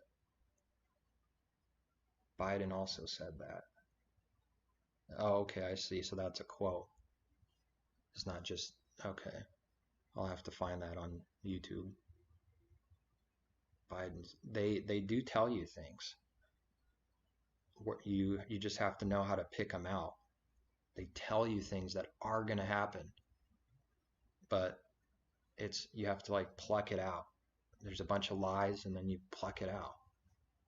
If someone was paying attention, they would have known that this fraud voters thing was going to happen a year ago. They would have known. They could have plucked it out. I didn't do that. I didn't spend time trying to do that. But you would have known if you paid attention. So I don't know why they have to do that. It seems like the devil has to give up itself for people that seek truth. Like he has to do that some way, somehow, tell you what's going to happen. That's what I see. I don't know. It's just what I found out to be pretty stunningly true and consistent. They always tell you, and I fully believe that if someone was paying attention and focusing on it, it's hard to do that. Why someone would do that, I don't know, because, you got entertainment, you got the work, you got life, you're not thinking about anything. They told you Corona was coming, they didn't. Maybe they didn't say Corona itself, but like something like a virus was going to come. I'm pretty sure they did that. There's evidence for it, where there's strange quotes mixed through all kinds of different videos from the past that if you put it all together, it sure sounds like they knew it was coming. It's just weird to me, but that's what I see. That's what I see, I think. And lately, it's not been good. I just pay just enough attention to know what that message is. Lately, it's been like apocalyptical messages in the music, TV shows, which I don't even have, but just looking on the internet, getting a feel for what the new stuff is. It's been more like apocalyptical tyranny, destruction all over with like robots and just weird stuff, zombies. I guess the average person would probably be laughing and stuff, but I see it as they're painting a picture of some kind of nasty destruction that's going to come. Maybe a market collapse, I don't know. I think something major has to happen in the coming days, coming years, shortly. Something major has to happen for them to get what they want with the system, the control, the power. It's not there yet. They don't have enough control. They have a lot, but they need more. They need to control your bank account completely and totally. I think just click a button and you're screwed. You're done. Cash is dead. It has to be disclosed, and or they enjoy taunting us. I think they do enjoy taunting too. Like I said, it's hard to know for sure, pick it out, but there are signs. Some of this stuff is true. I think very few people know. Like most people are genuinely deceived, I think, in the industry in Hollywood. But I think they know some things, though. I just don't know how much or how deceived they are. Because I've seen many times different artists and stuff. People look to them as prophets. Like, oh, my band was prophetic. They said this was going to happen 5 years ago, and look, it's here. With Corona, with whatever,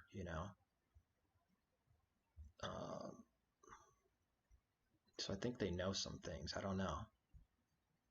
I don't know that I'd want to know what goes on, but I kind of do in a way. Not really, but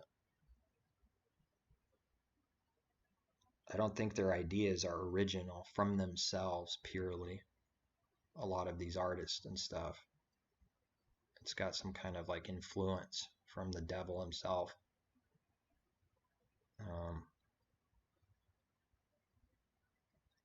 It's nasty. They pretend like they love you, but they really don't.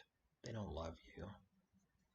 You know, they just use the crowd and they get rich off the crowd. I don't think, maybe there is some kind of carnal connection, you know, I don't know. It can't be a true love though, because they're not of the Father. So it's not a true, if something were to happen, they would ditch instantly. There wouldn't be a true love for the people, I don't think. I think I need to end this video.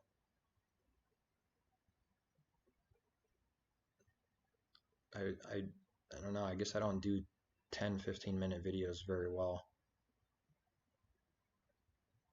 Some people could do that, I guess, but I don't. I've done a few. I just can't do it. But I try to do it, but it just never works almost every time.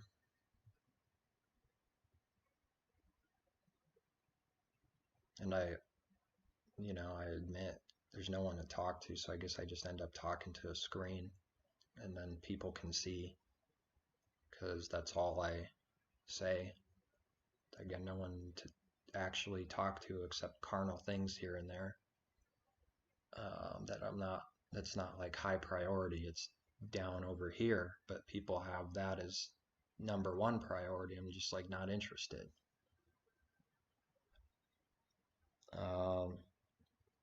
I'm just happy to survive. That's all. If I could survive like physically, that's okay with me. That's enough. I don't need any more. But the world is always tempting you. There's so many people on YouTube, so many ads for get rich quick with the money and stuff. Left and right. It's constantly on my phone, on the internet. People with, I'm not saying like business is necessarily bad for a believer. It's just, I think for most though, it wouldn't be good though. You start chasing that. I don't know if people can handle it, because there's a lot to think about. There's a lot to take care of with a legitimate business.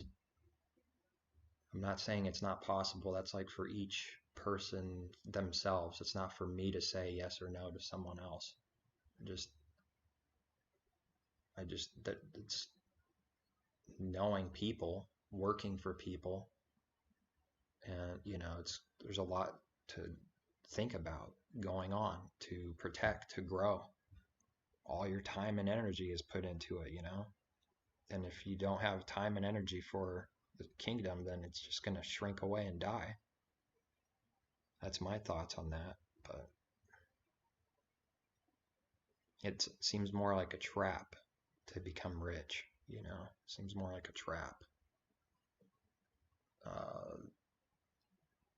If you become rich all of a sudden, we got verses on that. It's not that it's impossible, it's just that this is likely what's going to happen to rich people. And I guess everyone has their definition of what rich is, maybe, but they should see they're already rich if they have everything they need. That should be good enough for rich, but I know it's not the world's definition of rich, but when you become the world's definition of rich, it's a snare. It's a trap. I just can't think of the words right now. I don't know why. It brings sorrow, many pangs, or like problems. It's a trap. It's a trap. Very good potential to be trapped. Because then you start loving the world. And if that happens, then the love of the Father is not in you. So none of the disciples were like filthy rich, and Apostle Paul was just getting along, didn't have too much more than that. I don't think most of the prophets, they weren't, people say Abraham and give an example. Abraham had some stuff. Back then, it would have been like land and sheep and animals and stuff. But one thing they fail to take into account is that that's a physical example of the Father blessing someone, but this blessing is spiritual. That those sheep, those land, is representing the spiritual blessings that our Messiah speaks of. The things of heaven that don't rust and corrupt. These are invisible things right now that we don't have fully. But if they want to call it mystic, I guess that's fine. That's what they'll do. But these spiritual blessings are not, physical things. They're being stored up. You don't have the actual thing fully, but you have like a spiritual blessing. That's what he's talking about. But people don't want what they can't see or touch. What's that? That's nothing to them. So they go falsely to Abraham and say, look, Abraham, like they're brainwashed almost to say, like, Abraham, well, he was rich, so it's okay. There's a fine line there. It's possible someone could be rich. But it's not good usually most of the time. It's usually not good to be filthy loaded and, living in excess and all this stuff. But I don't think they got the same kind of spiritual blessing, because it was like physical blessings, physical cursings, keep the commandments physically, and if you don't spiritually, I don't know that there was very much of a punishment for that. If you kept the commandments physically, you were doing good, you would have been a saint. I'm not saying there wasn't more to it. I just think it was more physical focused, a natural representation of something higher, the kingdom of heaven. All those commandments have a higher meaning, and you live that. That's the battle, spiritual. Here's the physical example down here. Jerusalem, Israel, everything in it. All the prophets, the priest, the sacrifice of lambs and animals all have like a higher meaning that's going on right now. And when you sin spiritually, he's sacrificing for those spiritual sins, like, I hate that person, or he's a loser and ugly, that's like that's a sin, and he's sacrificing, not physical animals, atoning for those spiritual sins. So I think it's false to go back to Abraham and use the physical picture, because they were blessed on more of a carnal level, I think. And the saints were still saints. There's a teacher I know of, he's not alive anymore, but he said it boldly. David will not be in the kingdom. He was not a true saint. And obviously all the other ones wouldn't be either. And then they get so blinded when they believe that and teach that. And this teacher taught, none of them, they were all carnal. And he started to see some of the things I see, but man, he took that in a way different direction. He said that all the saints were carnal and that they were basically evil, I guess, because they're not going to be in the kingdom, because he's comparing Messiah and someone that lives, spiritual things of don't hate, that's murder, and saying that they won't be in the kingdom, when Messiah says Abraham, Isaac, Jacob will be in the kingdom of heaven. And David was obviously believed and thought of as a saint in the end. He made mistakes, but he was still a saint. and repented. He said he won't be in the king. He's going to be going to judgment. They're all going to go into judgment. They're not going to be in the kingdom. That's a bold thing to say, man. But then you got verses that say they will. Maybe it doesn't say David outright, maybe, unless I'm missing something. But Abraham, Isaac, Jacob, you give them these verses, and then they don't see it. They're blind. They got blinded. How does that happen? Because the teacher had so much good truth, so much truth that I agreed with and could see as truth. And then there was a couple few things he taught that was absolute total nonsense also. I hope I don't have any of that, but I ask all the time if there is that nonsense in me that it's revealed. So I think at some point he got prideful and he started to get a big following on his website, thousands of people, and it messes you up. That's why I'm saying the riches thing, he didn't get filthy rich off it, but he got a lot of attention. And then these doctrines started to come in later. Things like, the flood was local and some other stuff. Caving into towards science with the earth, which some of these things are like, okay, they're not something to cause division over, but I just, millions and billions of years, Big Bang, sort of teaching that, and doing away with the Father created the creation miraculously, just doing away with that.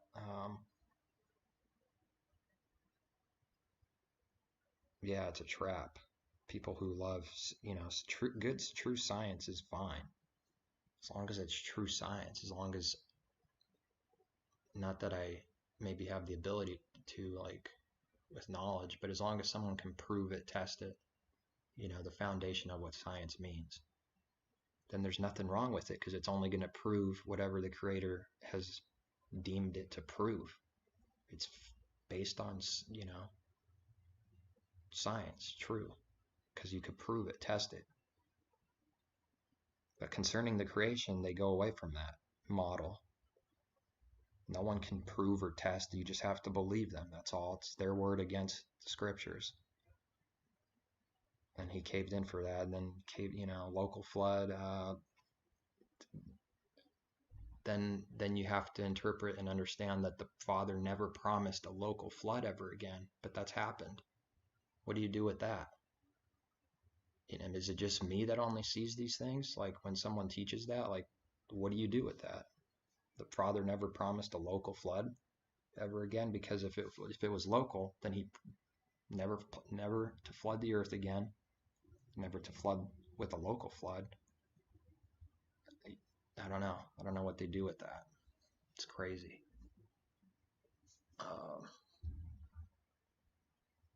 Yeah,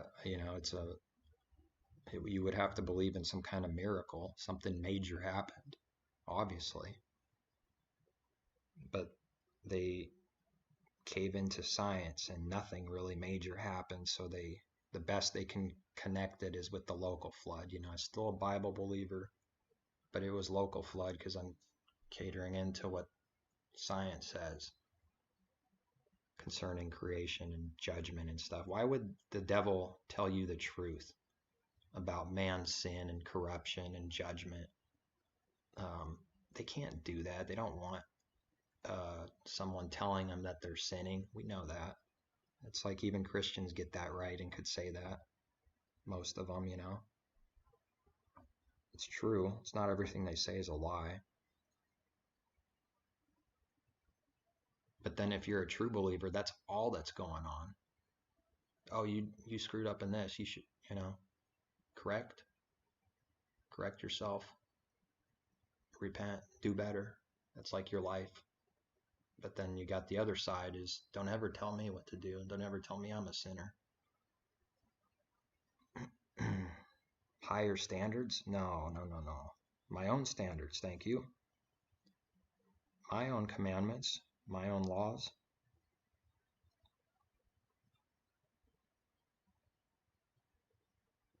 The whole world is filled with laws. It's everywhere. The creation itself is lawful. It has laws, and people count on those laws just to live. They're steady, they're consistent. But when it comes to spiritual truth, how to live, law is a bad word all of a sudden. Don't talk to me about laws. Israelites kept laws. We have freedom and liberty, you know. They're not getting it. They're not getting it. They're not understanding that Abraham had faith. That's why he gives a list of all the people who had faith. You know, it was always by faith. It was never, look, let me see how good you can keep everything. You know, it was trusting in the Father to do all these things. And when you screw up, you repent. That's called faith. As far as I can see and understand, that's how it's always been. They had to have faith. So when they started screwing up in the desert, they didn't have faith. They started complaining and showing the fruit of their lack of faith. You know, they started saying stupid things after seeing a bunch of miracles in their life in the past. Now they're acting like they never happened. But that happens all the time. You've seen some things and you know they're true. But then that devil creeps in and says, maybe that was just like something not from the Father. Like, you know, he makes you forget. It happens all the time. I know that happens to me.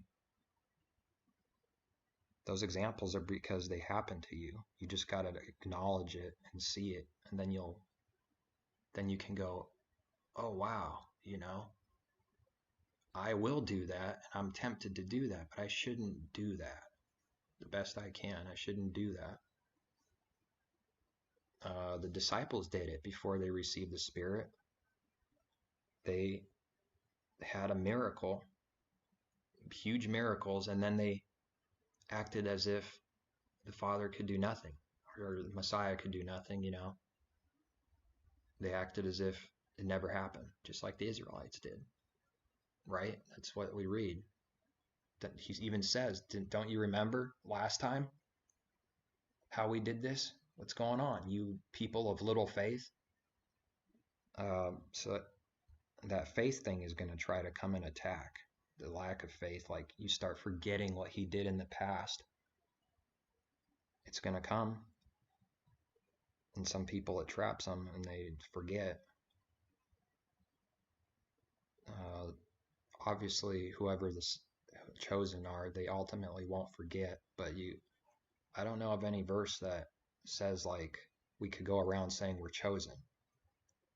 Paul didn't act like that. He definitely didn't act like that. Confidence? Sure. Going around saying I'm chosen? I don't think so. The only time he could say I finished the race was like right before he was going to die. And he didn't do that. He didn't go around doing that before that. So it's like a fine line there too. You could have confidence, but the flip side is pride. Like, I'm chosen. I'm going to teach everyone I'm chosen. I can't do that. Some people do that. They make like an emphasis on, like, if I believe in the doctrine of chosen predestination, that means because I believe this doctrine, that means that's who I am. It's so stupid. But everyone falls for it at first, you know. You might have fell for it. It's prideful, stupid to talk like that. Believe that, sure, have that confidence, but don't go around talking like that and believing that and telling people that. You know, like, I guess Calvinist, you know, whatever. After some man, we're not even supposed to do that. Calvinist, I'm a Calvinist, I'm of a man. Then Paul warned the people that you guys who bewitched you, who did this witchcraft on you. You're saying I'm of Paul, I'm of Calvin, I'm of this, I'm of that. And people do it. It says not to do it, they do it. So I'm not a Calvinist, I'm not any of those names, because then I would be not even agreeing with the truth and start lying and doing exactly what he warned them that they were doing. Not any. You're not going to trap me, you people, and try to get me to say who I am, you know, if I'm of some man. Don't do that. Don't fall for that trap. Everyone wants to be of somebody, and they want you to be of somebody, because then they could take that, learn about that, and if they don't like something about that, they throw you down with it. That's what they do all the time. So you will be, no, I'm not any of that. I'm not any of this. I'm not any of that. Then they're like clueless. They don't know what to do. They can't throw you down. They want to. Do justly, love mercy, walk humbly before Father, Micah 6. Yeah, that's what someone should say if someone says, who are you? You know, like, get out a verse like that and tell them that's what you should do. I could just see the look on so many faces, you know, if somebody was saying, what denomination are you from? What Baptist, Calvinist, what Lutheran, what, you know, what are you of? And then you give them like a true words. And they're like, what? No, what? Yeah. Like, throw them off the track. Like, they weren't expecting that. They weren't expecting truth, I guess.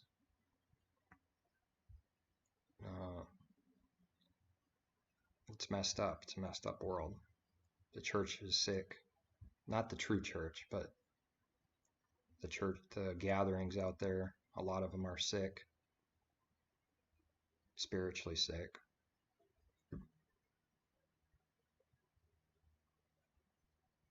And the way I see it is, if this is not a battle, you're not overcoming. So do justly, love mercy, walk humbly before the Father. Somebody that's not, they're not having any kind of battle, they're not becoming those words. It's not possible. Yeah, yes, it does. Sums up beautifully. They're not becoming those words if they're not having any kind of battle. You know, because it's easy to pretend to love someone. It's easy to pretend that you know, when I need to smile, I'll smile. And when I need to do, you know, just the fakery, the masks, all that stuff. Junk. That's like the exact opposite of what you want to become. You just want to be real, who you are becoming. No fakery.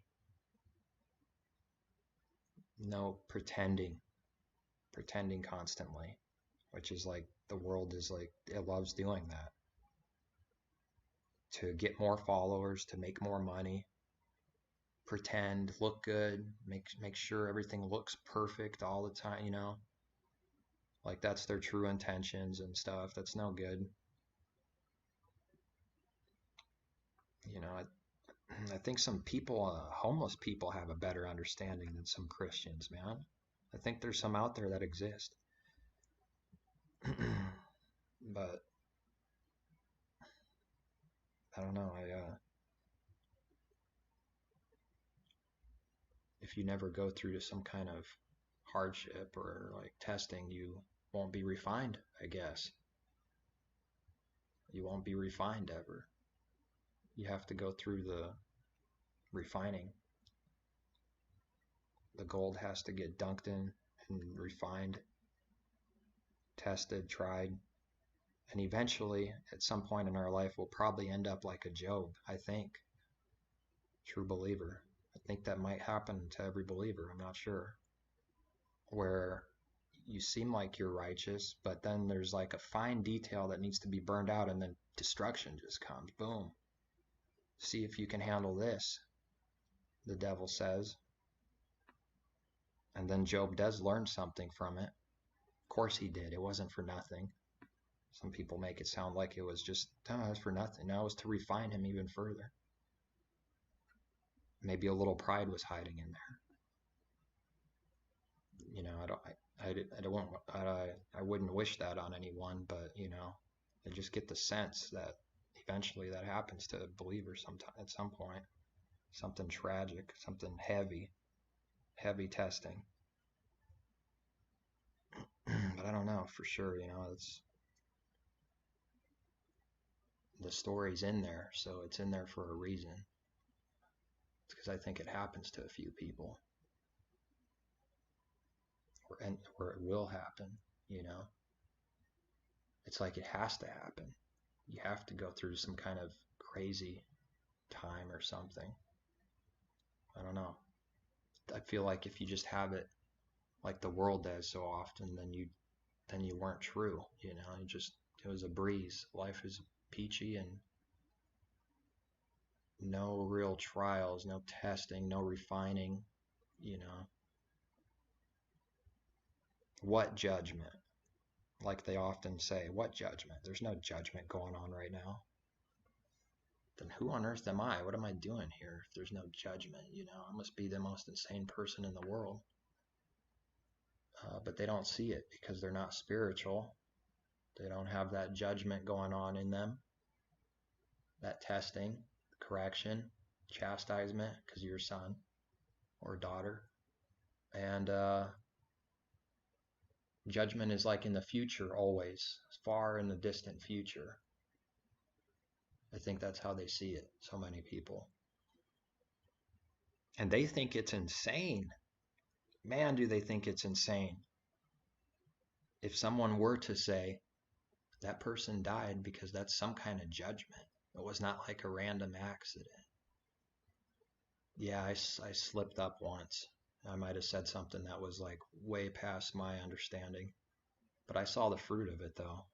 Oh, I saw that they didn't believe at all. I didn't, not claiming what I said was right and good at the right time and all that, but I might have said something that was hurtful or something in the past, but I did learn something from it. I saw the scriptures in there, punishing up to the fourth generation, and all these scriptures of how the Father judges people. You can see the physical picture, so you can see this judgment. They don't believe that exists at all. Most of them, I think. At least some of them. I know it's at least some, but I think it's most. But at least some don't believe it at all. At all. It's exactly what the science world tells them. It's all random accidents. That's what they want to believe. I don't believe that. I'm definitely in the minority. I mean, obviously the whole world believes it's just random accidents. So, but then in the body of people who say they believe, I think would also say that it's random accidents.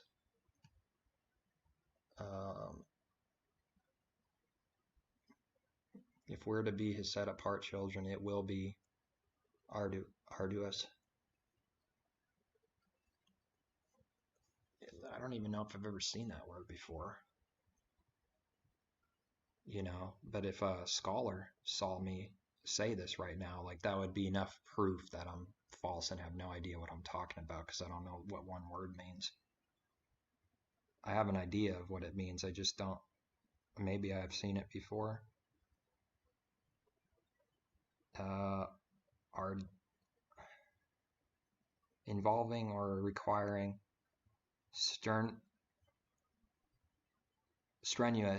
effort, difficult and tiring. Yeah, so that's a good word. That's a pretty accurate word. I probably have seen this before. It's just very rare that like people use it, I think. Maybe it's not as rare as I think. I don't know. I'm not in a bunch of stuff, so in the world.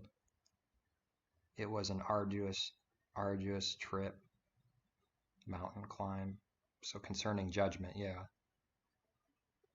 It requires effort. It can be difficult. It's tiring. It involves requiring some kind of effort. Yeah, it's like, who do they think the Father is? He's bringing up people they're learning to do what's right, and it requires like a good whipping sometimes, and work, labor, sweat. Like he's not cheap. It's not about words, just empty dead words. It's not cheap. Words are cheap to the Father.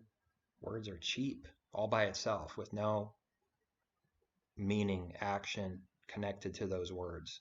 Like the Messiah, I mean, everything he said, he lived it. He was not just talking, he lived it. No one could even point a single finger at him, but they did anyways, and they tried. They tried. So they do that to you. They try you too. When certain life situations happen where you're just like not doing what most people would do, doesn't matter what it is, you're just not doing what most people do because you have faith, you have some kind of connection, then they see you're crazy, you're insane, and it proves that they don't have the true faith. So what is going on there? Why are you telling me that I'm gonna die and I'm not gonna survive? There's so many different situations. I'm just trying to paint a picture. These are believers saying this. You're gonna die. Who do you think you are? What's gonna become of you? It shows to me they don't have true faith. That faith all along was just a nice word, comforting, false comfort. But the faith Job had to have was actually real faith, not just like, I got faith in my mind, but there's no actual faith. There's no actual faith. This is good. This is nice to have. It's like the best gift there is. When you actually believe that the Creator has your back. Now, it might not go exactly like you thought, but still, he still has your back, though. He does have your back. It might not go exactly like you thought. Maybe often it won't go exactly like you thought. And all those examples in scriptures of faith, the testing, the screw-ups, the mess-ups, the what happens in the future, I don't know. I don't know what happens, but they believed. All that that's a thing of the past. It's not real anymore. He doesn't work at all. There's no judgments. There's no faith. There's nothing. It's just religion. It makes me sad, but every single word in there, those were real people, real events, and they really did have faith, the ones that did. And they did things, He built an ark, totally insane. Now I'm telling you, most people that say they believe would be pointing the finger at Noah and saying you're insane. I'm telling you the truth. Most people would do that, sadly. But the ones that actually believe, they would help him build the ark because they believe, they've seen it before, that, he's true to his word. Or they just believe what he says, they don't know what's going to happen in their future, their life. This could be like real world stuff going on here. They don't know, but they got true faith. They know it's going to work out somehow. But they don't believe that. That's why they come up with stuff like, he helps those who help themselves first. He works with those who, help themselves first. He helps those that help themselves first, something like that. It's not 100% false, but there is a false belief and meaning and teaching behind that. That's what I'm trying to get. There's a false thing behind that saying. Like almost faithless kind of thing behind it. It's like total denial that the Father will do anything. It's kind of where it comes from, I think. He won't do anything for you. Yeah, I understand you can't sit in a chair and do absolutely nothing the rest of your life. I get that. I'm like, well beyond that. And they actually tell people that. It's like, I already know that. Duh. But I'm talking about like the real test. They don't believe. They don't believe.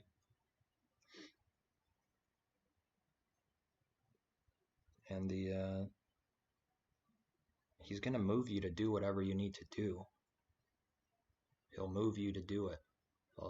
So you're not going to, whatever's required, you'll do. You might not even know what you're doing. And then whatever you did in the past just lined up perfectly for the future, and you didn't realize that's what was going to happen. But then it did happen. Like, oh, now I see why I did that, I think. Yes, he's not cheap. He's precious, rare, priceless, and worth it all. A real pet peeve of mine. The world acting otherwise. I agree 100%. And the scriptures say that over and over in their own way, but they repeat that a lot. Nothing can compare to the Creator and the King of Kings. And that's it. Nothing can compare. But I don't know why, just there's something about being your, at least a part of your life. You're kind of like maybe a loner or some kind of, it feels like that. Like you're out and it's just a desert. Everyone's dead spiritually. All you see is a bunch of dead stuff. And then you're like the only little living plant. And it's a desert spiritually. So that's the picture in the desert, that the Israelites probably couldn't truly picture because it just wasn't given, I don't think. But they were focused on like, yeah, this real desert kind of sucks. And, how are we going to get water and stuff? So, but spiritually, these things are true spiritually. Where's the water going to come from spiritually? It's a desert out here. But the water comes out of literally a rock. It comes out of what seems impossible. It does come. Crazy miracles, and then they lost their faith over and over again. They questioned. But then I've done that too, though. I've done that. So I think everyone ends up doing that a few times before they get it, before it gets into them and into their mind, like what, I better stop acting like that, or at least attempt not to be like that, but it happens to everyone, I think. It's hard to believe that that would actually happen, but that's exactly what the scriptures teach over and over again. It's hard to believe that someone that sees water come out of a rock, that I could say a few days later or weeks, don't worry, watch them. They're going to say such and such, and they're going to do this, and they're going to be in total denial and say it's better to go back to Egypt. Who's going to save us? And I'm not like trying to literally mock them too bad or anything. It's just trying to bring a point out that's humanity for you, though. That's everyone. Something great could happen, and then you forget it and act like it never happened. That's what they did. Disciples did it a few times. Big miracles, and then it's like, well, nothing ever happened. Like, what are we going to do, Master? We're in trouble. Do you remember? Do you remember? Do you remember at all anything? How much longer do I have to put up with you people? But I think he said that of the Pharisees, though. But even his own disciples, there's a time where you're not going to be where you need to be. You're not going to have like true faith, or you're going to lack it, forget, and end up just like them. And then you have to grow just like they grew. And the kingdom grows. And then maybe hopefully that faith is becoming stronger, not weaker, smaller, a little bit bigger. But if you even have just like a mustard seed of the true faith, that could do great things. Just that small, that's got to be some kind of significance in that teaching too. If you have a little tiny bit of the real faith, you got something good. But you could have a whole ton of fake faith and it's worthless. Junk. But if you have just a little bit, man, you don't have, just give me a little bit. I'm not asking for too much. Just a mustard seed, that's all. Then, I'll shut my mouth. I won't complain. Just give me a little bit. Just maybe half a mustard seed. If a mustard seed can move a mountain, well, I could still move half a mountain with half a mustard seed. Huh. So I wonder what it would be like to have like something this big instead of a little mustard seed of the real faith, like this big.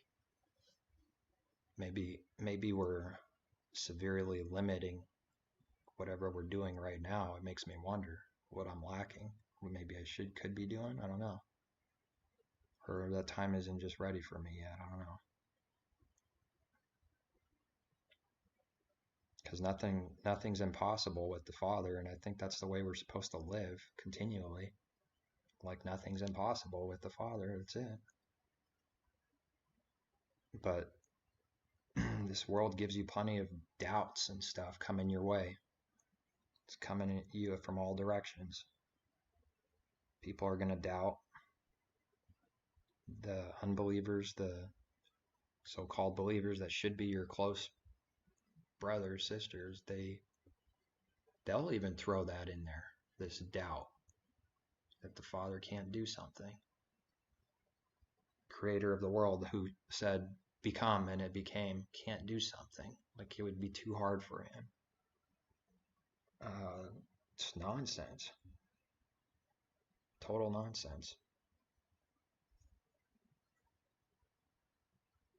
You know, and if you don't have anybody around you that believes the same, teaches the same, experiences the same, then you end up like them and faithless. So hopefully this is maybe helping a little bit, like a mustard seed, maybe a tiny bit in some kind of way that, you know, I'm not a fraud, I'm not fake. I believe in his word and everything. Hopefully it's helping a little bit. You know, increase the faith a little bit, just a sliver, because I know what a sliver could do. If it increases a sliver, it's pretty good. I think that's pretty good. If a mustard seed's good, then a sliver is still a good chunk. It's still something pretty powerful. But I think I'm going to end it now because now I'm running out of juice. One of my longer videos ever. I might have hit 2.5 before, but I'm telling you, I got nothing better on my mind. It's to say it in a positive way, not like from, oh great, I got nothing else to do, I might as well do this. That's like the common understanding of, well, I got nothing else to do, so I might as well go and dig a hole or something and help out. Not like that. Like I literally have nothing else better to do, like in a good way. Besides, like, you know, survive. I have to survive and live and do whatever he tells me to do. Help whoever needs helped, you know, in real life. Whatever he tells me, whatever.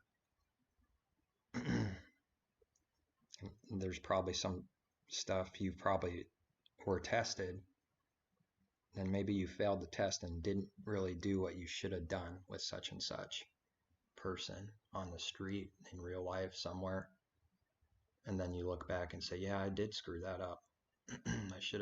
I didn't act like I'm a true believer there. What's going on? But that's going to happen. It's going to happen. It seems like you always have to screw it up a little first, like before you get it right. You know what I'm saying? Hopefully you could hear that. You're right on, Ryan. Thanks for being here. Yeah, no problem. And the train is honking its horn, so I'm gonna end the video now. I think you heard that. It's like literally right behind me. A few feet. It's not like right behind me, but where two or more gather. Thank you. Enjoyed the discussion. Yeah, I don't know. Sometimes it makes me wonder if I'm saying anything of any value at all. I don't, like, I just speak. I don't know if it's good or it's not like some videos. It's like orderly, and I just go all over the place. That's how I do it. But I think, I just rely on him for everything. So I don't need a script, I don't need anything. If someone's gonna benefit, then hope that's good. Just a little bit of benefit, and that's it. That's all I would want to see. I don't, there's so many people on YouTube that just, I can't watch because they're, I'm not going to start a whole nother 1 hour thing now on that topic, but you could see that something's off. Just, you're not genuine, there's too many of those people. But yeah, this is good for me too, because I don't have anyone to